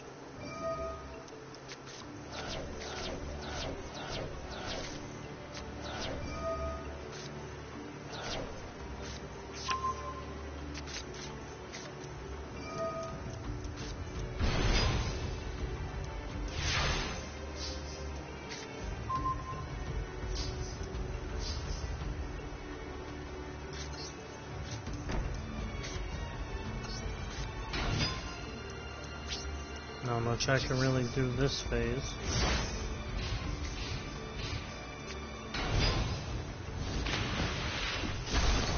See? Even my deck, as good as it seems, isn't the greatest against these stupid AIs sometimes.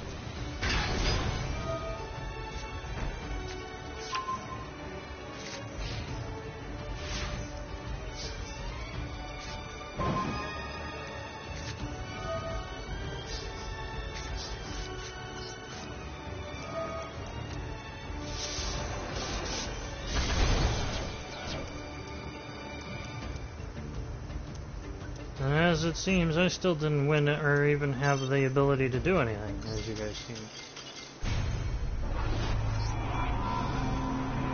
Usually my deck, as a builder deck, literally can only do so much.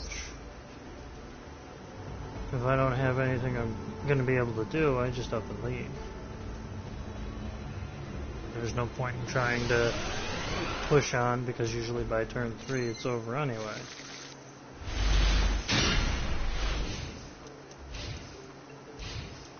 Again, we've got another we go second scenario.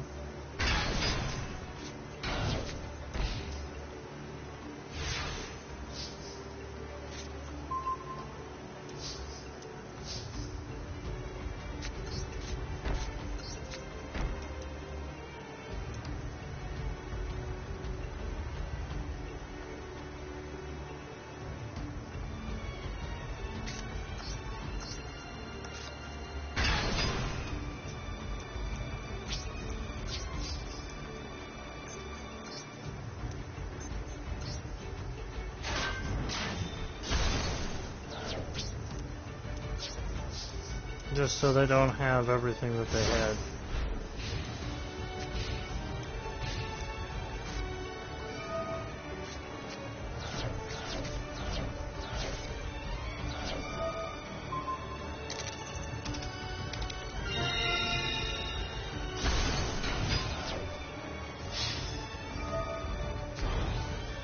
Load of nonsense right there, everybody. Cheap.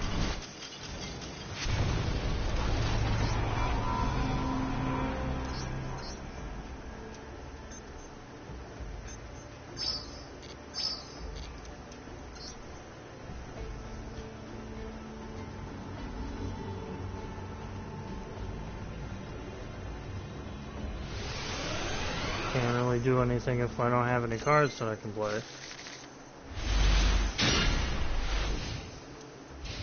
Now we're doing the loner deck again, because that's what we can use right now.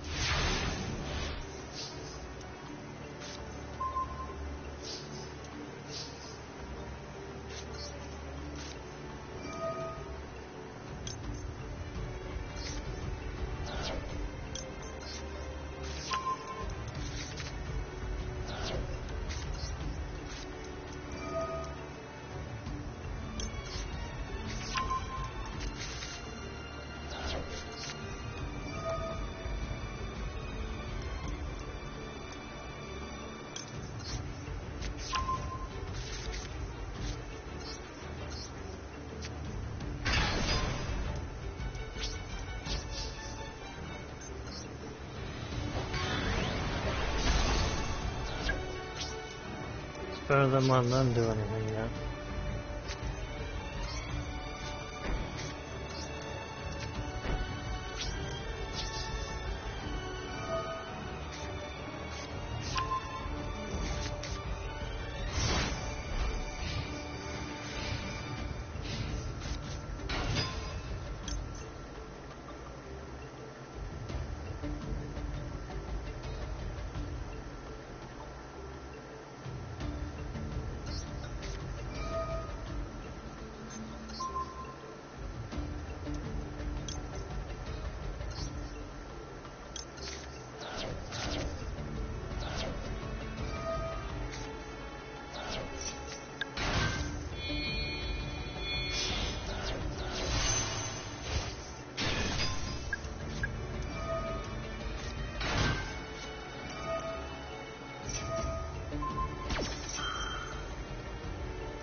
summon that. Gonna send you and you. Face up.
Oh, what?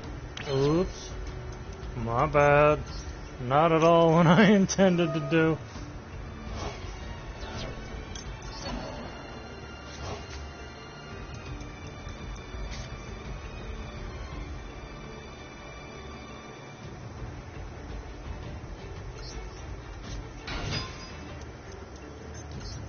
Not at all what I intended on doing.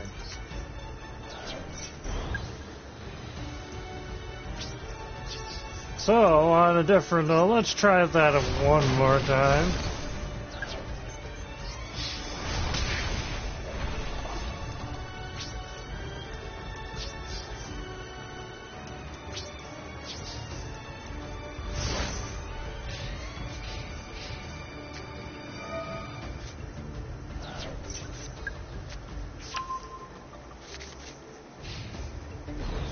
They don't have nothing that they can do.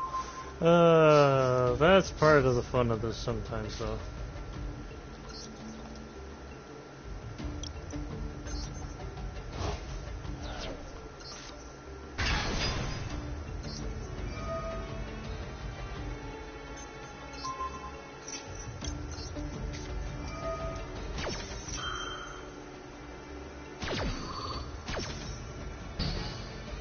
Oh.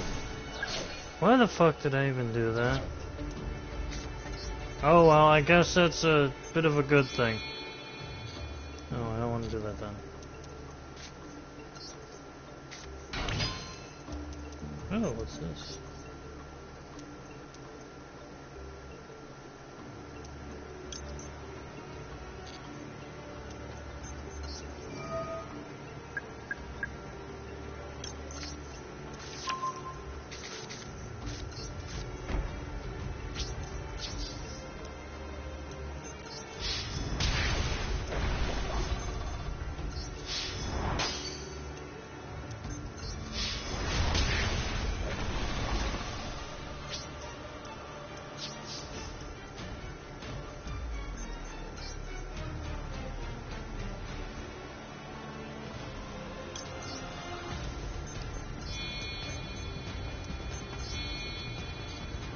No, I'm gonna just pass my turn at that point. It's already basically over.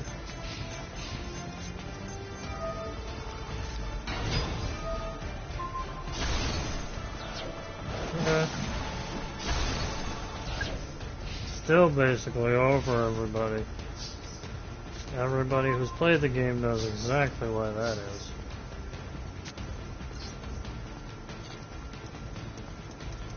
Or at least has some understanding of why.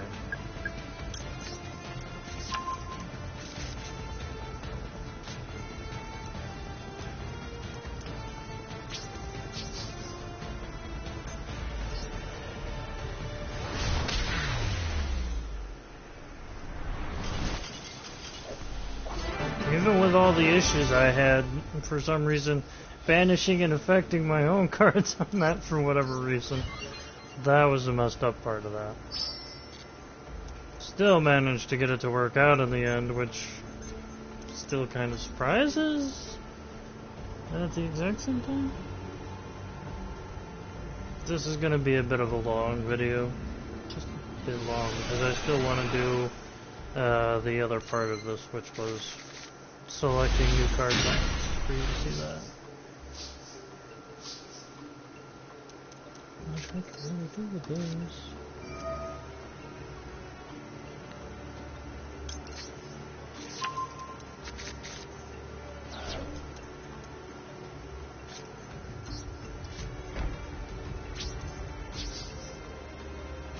There's always a chance that they will wipe all spell cards in their hand and intend to use it.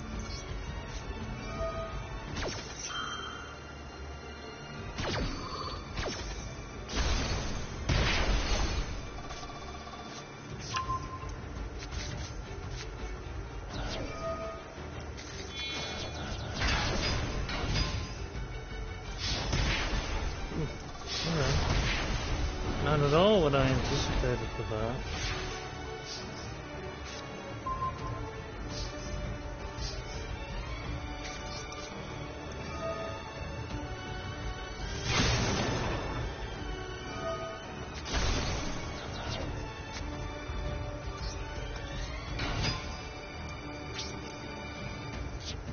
Yeah, we basically fucked up there. Pardon my bad language, Jen. Messed up there.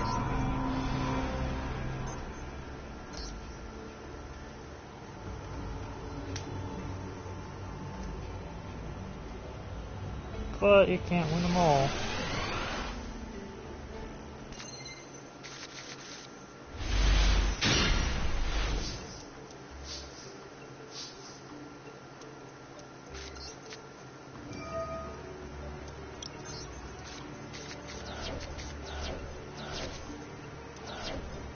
Nice.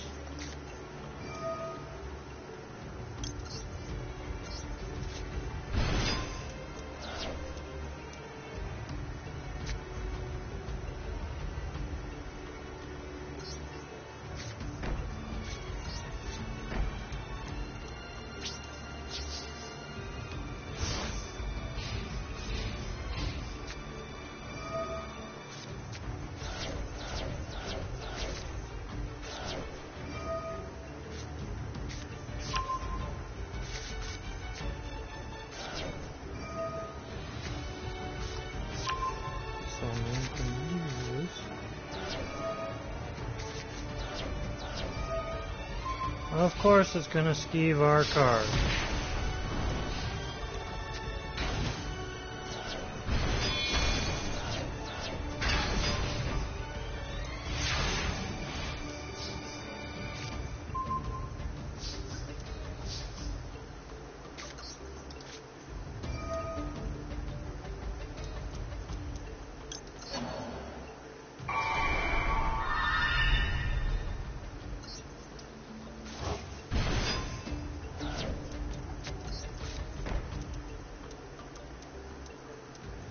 They can't do anything.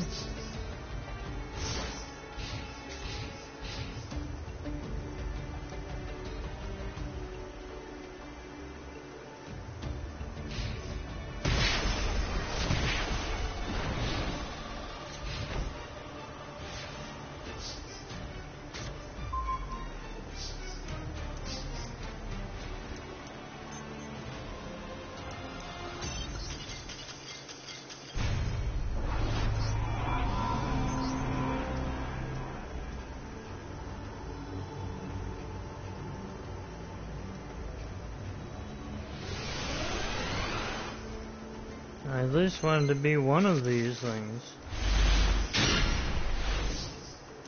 Those four card pack coupons are nice to have, as well as getting the gem crystals to use as well is another good one. But I'm just trying to win all of them in general. It's not really doing too good.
that was fucked up.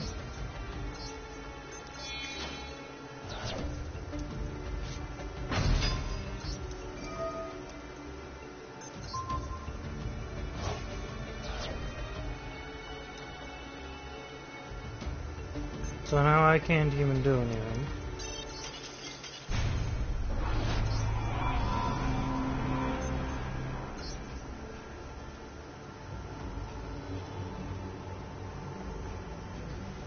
And unfortunately, I wanted to at least get a little more tokens so I could get more card packs to show you the difference.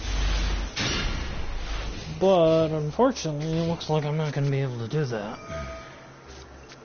There are differences when you buy the card packs and what happens to them all.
Oh, now that's a new one.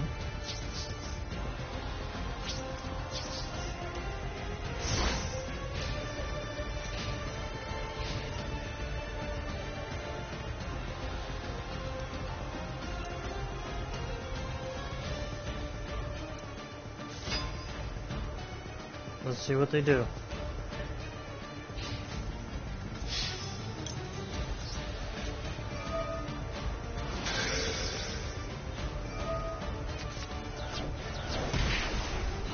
What? Bullshit.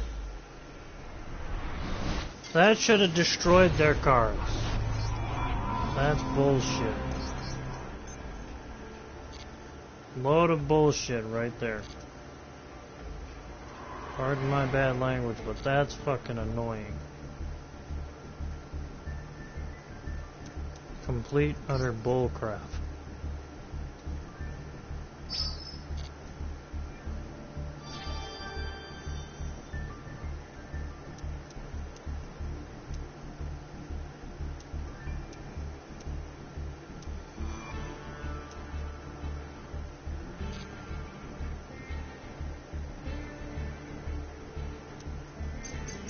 Load of nonsense. Anyway, I'm gonna finish this off on a different and a better note than that nonsense. This is the 10 legacy packs that you can get with those coupon things. every 10 packs there's usually at least a special or a legendary pack, as you see. And this one we got a very nice pick of packs because we got a mythic, rare, and a legend, along with about 8 other not so categorized packs. And each of these has a chance to upgrade themselves, depending on what's in them. So these are the legacy packs with the coupon. You get 2 cards in each pack. Each pack even has a chance to upgrade itself as it opens. Depends on what's in it, really. Like, for example, this one just upgraded itself. It went from regular or rare pack to a legend.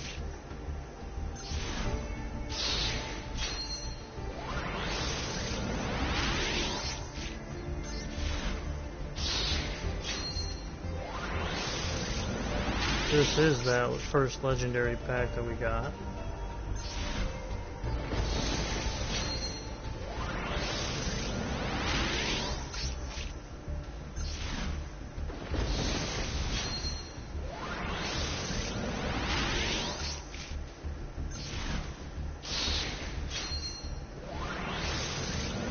The next pack is the mythic rare one, as you can see.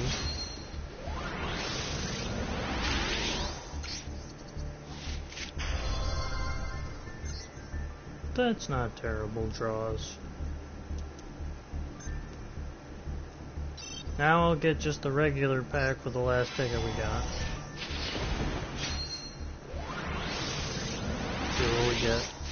This is just those packs that they give you for the awarded tokens there, so on. Now that's different from these, and those are also different. These are the secret packs that we have found. These are the new packs that they're advertising. I will get one of each of these packs.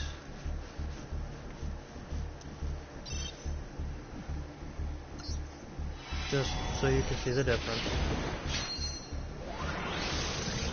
10 cards in these. Well, actually about 7, 8. The more packs you get, the more cards there are. Obviously. So that was the Invincible Raid card pack that we just opened. This is the Newborn Dragons. One of the ones we've gotten before.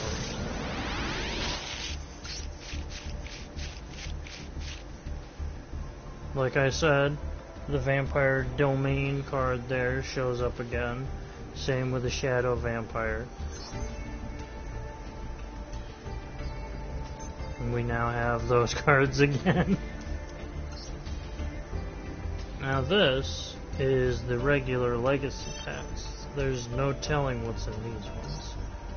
Just like the other ones, this one you can almost always find something that usually brings up at least one super pack, more likely than the others. Now, it doesn't always happen, but it has a more likelihood of when you get these packs to bring up secret packs, for example, these guys. These are just 2 premier showmanships of the, what you want to call it, secret packs that you can find. I have received the Dark Magician packs, I've seen the Blue Eyes packs, the Old Gods packs. There's so many that I have come across. It's ridiculous, even. Now, that's all the card packs. That's not the only things that they have. This is where you buy the decks from. Once you buy the decks, however, the cards needed for the decks to be maintained are also locked. You buy, say, the Order to the Dragon Maid, and you try to get another card pack that also contains a similar card. For example, let's just show one. Okay, for example, this card, House Dragon Maid. This one, you get a certain number of them in the deck, then say you get a card pack like I was just doing, and it contains one of these as well. All the cards, both that are attached to the deck and ones that you get from another card pack, will be locked. How long? I don't know. As far as I've seen, it's indefinite. Now, as you can see, I also have these. The Dark Magician Buddy and the Laundry Dragon Maid unit, or buddy to go with us. I also have the Volcano Dragon, or Dual Field. I don't know why I keep talking about dragons today. 2 different card packs, or backings, however you want to say it. A couple of the original set of icons that you can have for your dueling card. My usual is the Blackluster Soldier. I also have Time Thief. I also have, as you can see, the Thunder Dragon, Helia, the Gene Rider, however you say it, Dogmok, however you say that. There are new ones that they just recently added, apparently, because I haven't seen this one or these guys before. They've also added more of these card protector sleeve things, as they call them, and also new dueling fields. Once upon a time, the Gear Town, Ritual Cage, and the Volcano, along with Foreign Capital, was it. The rest were not there in the game. Those are recent additions. Just as, for example, once upon a time it was just Dark Magician and these dragons, the Ancient Gear Wyvern and Cyber Dragon, to choose from. Eventually they added Ash Bloom, and they added the Laundry Maid, the Dragon Laundry Maid there that I just was hovering. These 2, I think, are new. I might be wrong on the Trezula, however you say that, dragon right there. I think that might have been like these 3. I just never paid much attention to it. I obviously went with the buddy that I knew best first, and it's still the same one I have now. Dark Magician, as always. There's been a couple of dual passes that I have obtained. A lot of the buddies that you get with these dual passes, they have also edited, removed, and so on.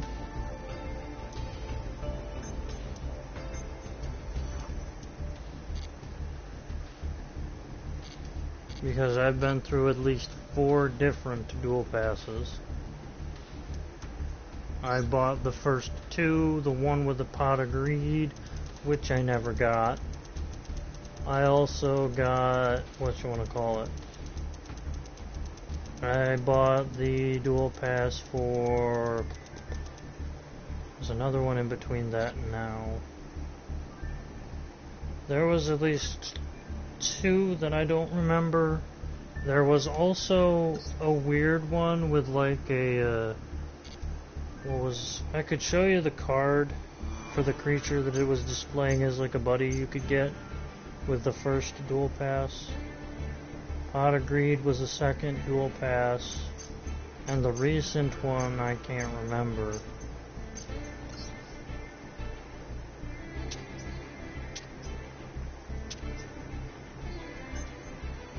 There was an XYZ dual pass not too long ago that you could get a buddy if you finished the whole thing.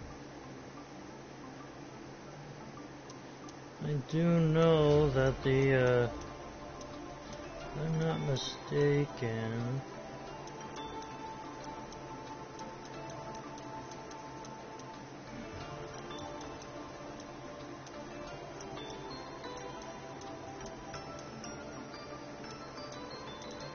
there was Time Wizard was one of the buddies that I didn't get. That was the one right before last. Something that looked kind of like Time Wizard. But there was also an XYZ type card for another buddy that they had not too long ago. This was during the XYZ festival, which corrupted, and I never got a damn thing back from.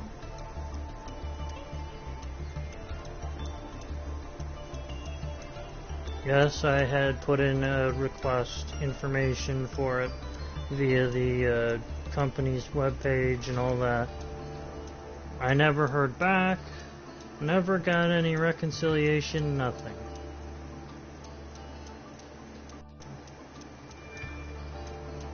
And then when they dropped the Ash Bloom Buddy, which was another one, usually they take the one of the best dual pass creatures every so often and advertise it as like a purchasable. As you've seen, Ash Bloom was one of them. It was one of the fortunate few that did make it and was put into the shop. They had, not this guy, but anyway, I'll deal with that later. They had, I'll find it eventually. They had a weird little, like, no, it wasn't one of these guys. I know which one it was now. Just a second.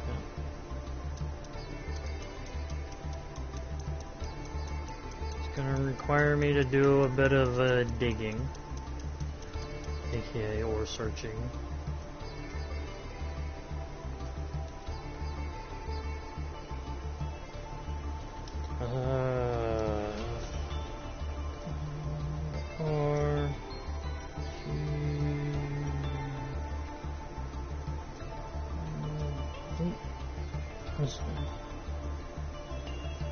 Let's see what pulls up for us.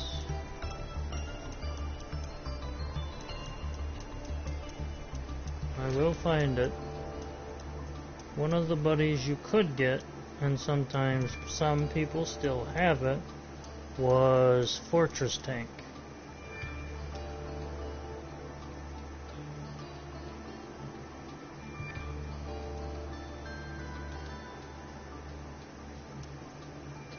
What exactly that looks like is it's a weird...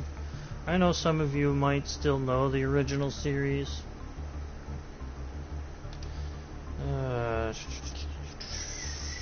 It'll take me a minute or two to find it. This guy, Labyrinth Tank, was what it was called. Sorry, I got it confused for a minute with Fortress Dragon Guardian there, and Labyrinth Tank.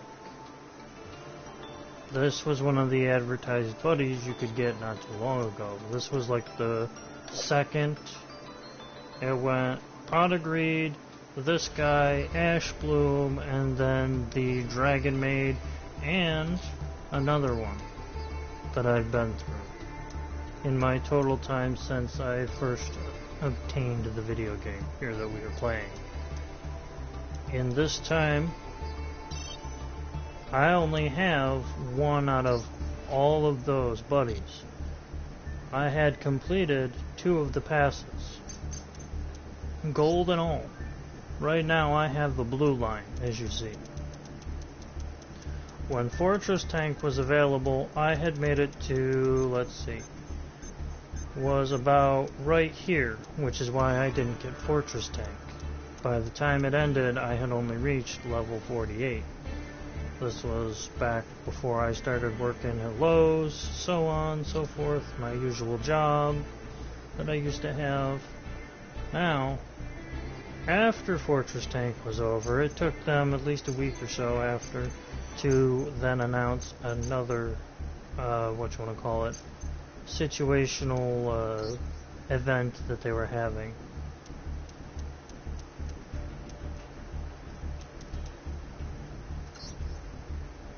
This event led them to release Apple Blossom there, that one little flying girl character. scrolling back to when I originally, or to some of the earliest that I have,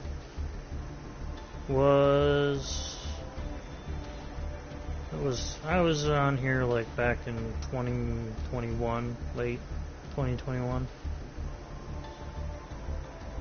For example, this had the Palladium event when I first joined in, just ending.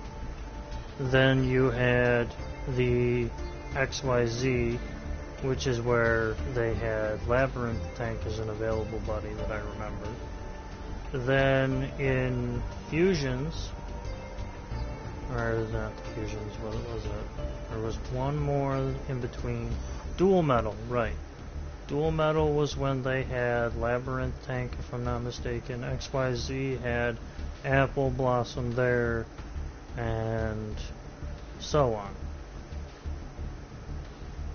Dragon Maid was the one from the last, right before this new one just started.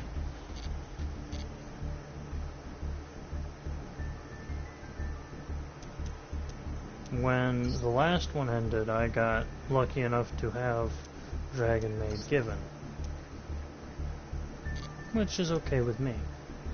It's fine with me, all these kind of issues. Just so you all can see what they've changed of late. This was back about a month or so ago by the looks of things now, August 8th. They updated the new rooms, they removed the match history.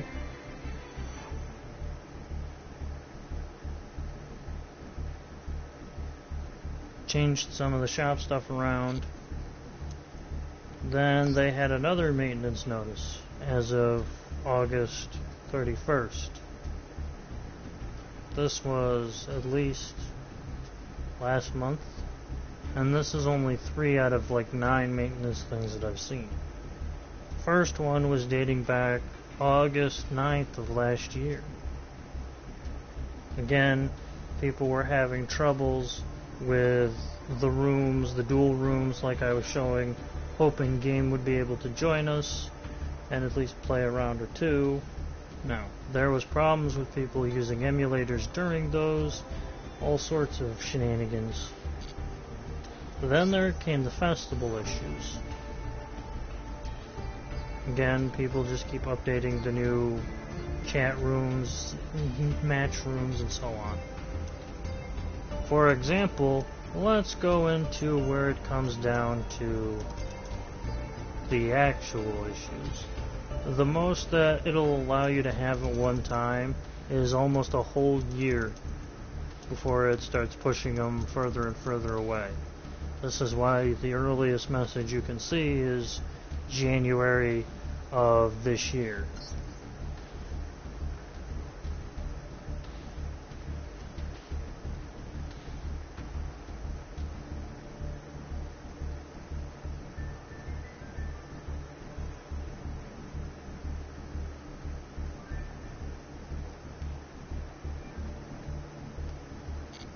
Now I'm just going to let you read what issues they have had of recent. And sorry, I did misspeak. It says June, not January.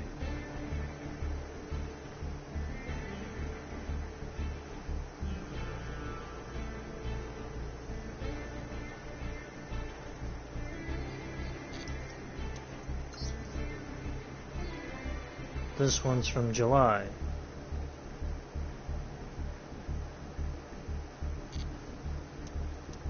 And these are all like within months of each other, these ones.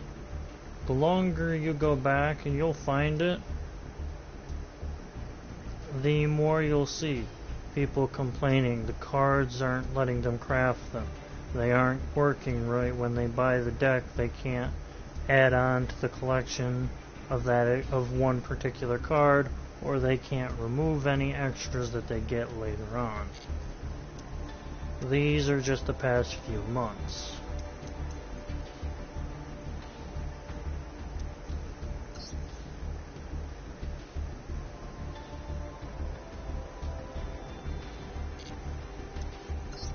These are the more recent issues.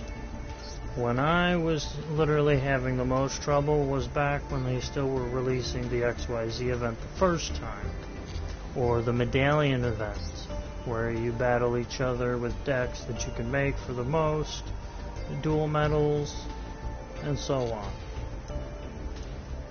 I ended up joining in the last 3 weeks of the dual medal event, after like 2 weeks of just sitting by and not literally giving a damn. Pardon my words. They also had a ranking event not so long ago. Each time they have a new ranking event, it literally gets you up so far, and then before you know it, it's over, and everybody's had more issues, everything you have to deal with, so on and so forth. Here is one of the issues with the festivals that they had. July, it was a, as you can see, Extra Zero festival. Win a duel in the exhibition, activate spell card exhibition, additional missions they added. But they announced that the mission was... Sorry, I was looking at that. Recommended event rewards was 5,500 medals. This is just telling you what they offered, some of the rewards, and so on. Now, we'll go back a little further. 40 million downloads campaign when E3 advertised the game. Or games done quick, for some of you would know.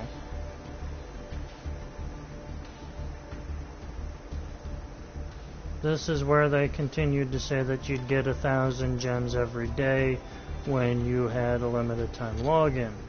I only got that one time. It said daily, by the way, on that. Daily login worth 1,000.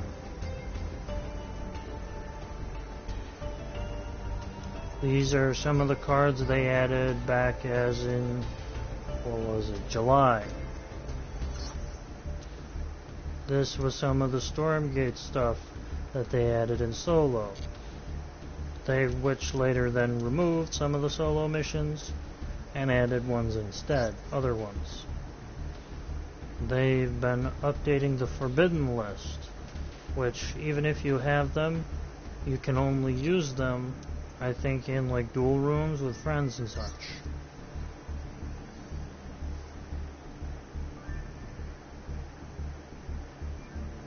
These are just some of the steps that they have taken, and some of them that they haven't.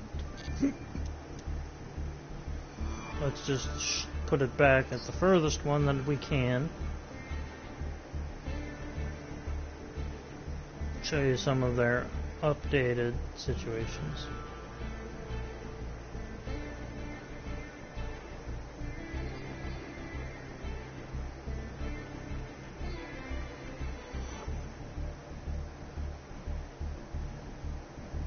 This, in July, was right before the whole game had a whole update and went from the original standard of basically everything from Dark Magician to the XYZs. After which, about January-ish, somewhere in there, the whole algorithm for the game had an update. Some people had a hard time getting their information into the game and so on. Welcome to chat, Andrew Murphy. I don't believe I recognize you, so I'm assuming this is your first time. Welcome.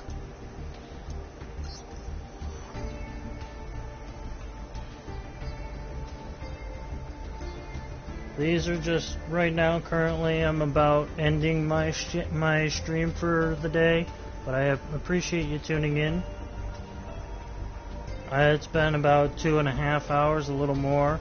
I'm just currently going over the end of the day issues that I've seen in this game for a while now.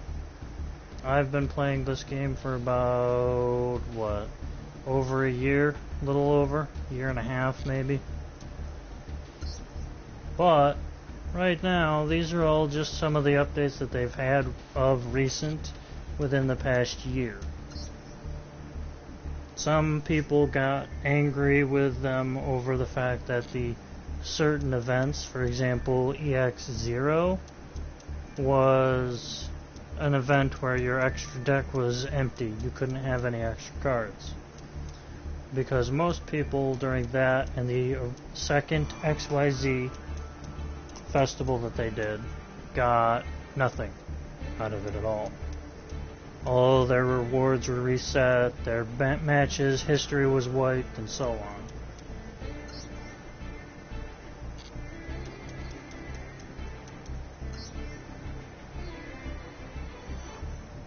Before that event, they had the 40 million downloads. They had literally skyrocketed when E3 or Games Done Quick originally had announced it for them during the, during the run that they had for a couple of those.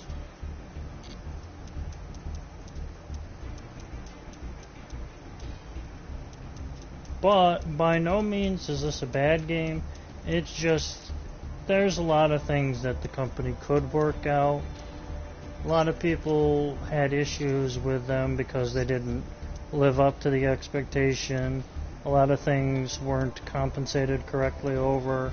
A lot of people, such as myself, got nothing and just literally said, hey, here's what you should be fixing, and not adding so much that the game starts bugging out the way it does. Some people had split hairs that their emulators weren't being used, but they were pegged for emulation use, when really, for anybody who plays this game, who does know about that, they were pegged correctly, but everyone who was also talking with those people and playing the game with them got bugged.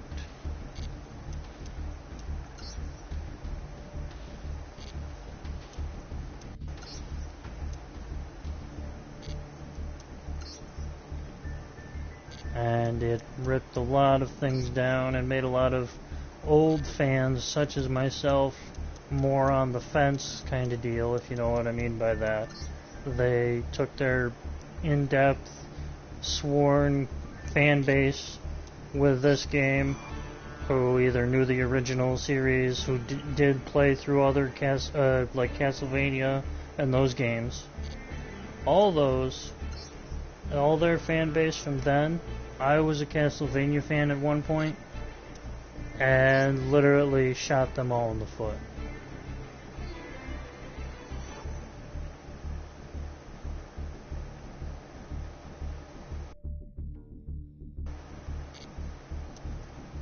Basically, they lost a lot of their hardcore, in-depth fan base because of the issues faced with this game.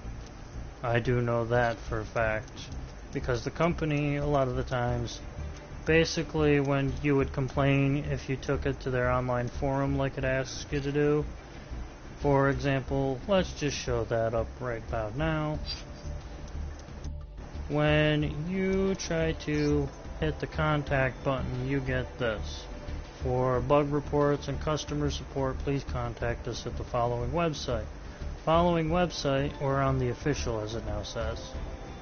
They do not no longer advertise, but was something like Yu-Gi-Oh! Master Duel /help / customer support situation. All that literally got them to submit a, here's your player tag, here's what your issue is, send it to us and we'll give us a few days to get back to you. Half the time, they never got back to you. Just for those of you who had seen it earlier, the little icon right there above the level 14 is what I was talking about with the change that one could do for their player tag. That's their emblem, their icon in shop, so on. And with that, this character right here was originally one of those early, what you want to call it, gold pass buddies you could win if you got that far. This is one that they just up and give to some of us, such as myself, when you started with the original version, or when you went through the, like I did, the gold pass sometimes. Not always do you get those, apparently. Now these are the icons, as I was talking about. Mine is the Black Luster Soldier. You can have these. I'm just jumping topic to cover everything really quick. This is the Dual Pass Gold, which gives you everything. So on and so forth. And I think that will about cover everything. I have shown a lot of the issues that they had before. It's a bit of a progress in the right direction, knowing that they're fixing stuff. Sometimes it's not always the best. This is for those of you who don't know what the Gold Pass does and is, just as a deeper explanation.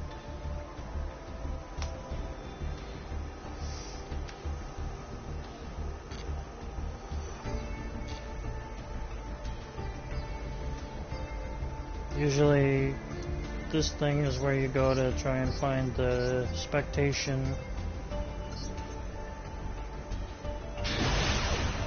I'm just doing this to finish it out. One extra mission so I can recap on that. Daily mission is to spectate one match usually.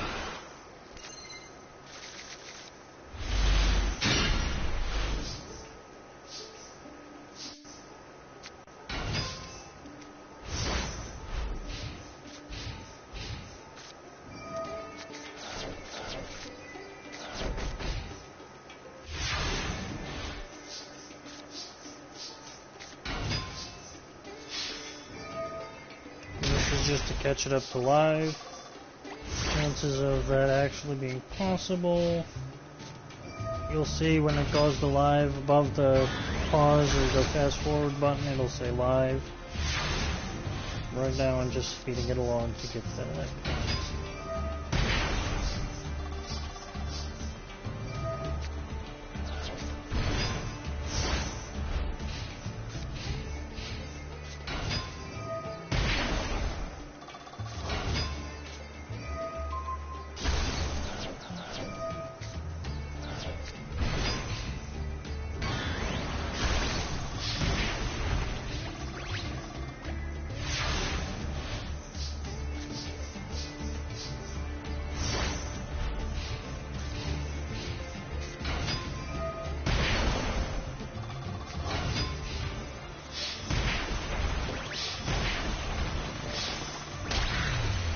And it seems that it was just,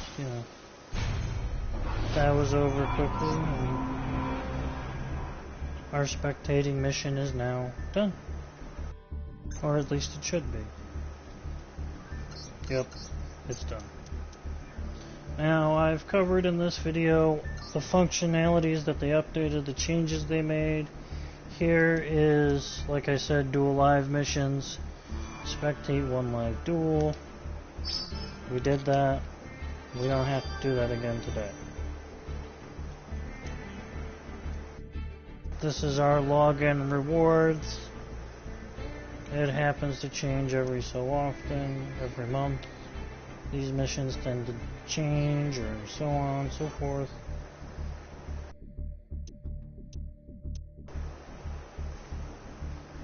Thank you all for tuning in.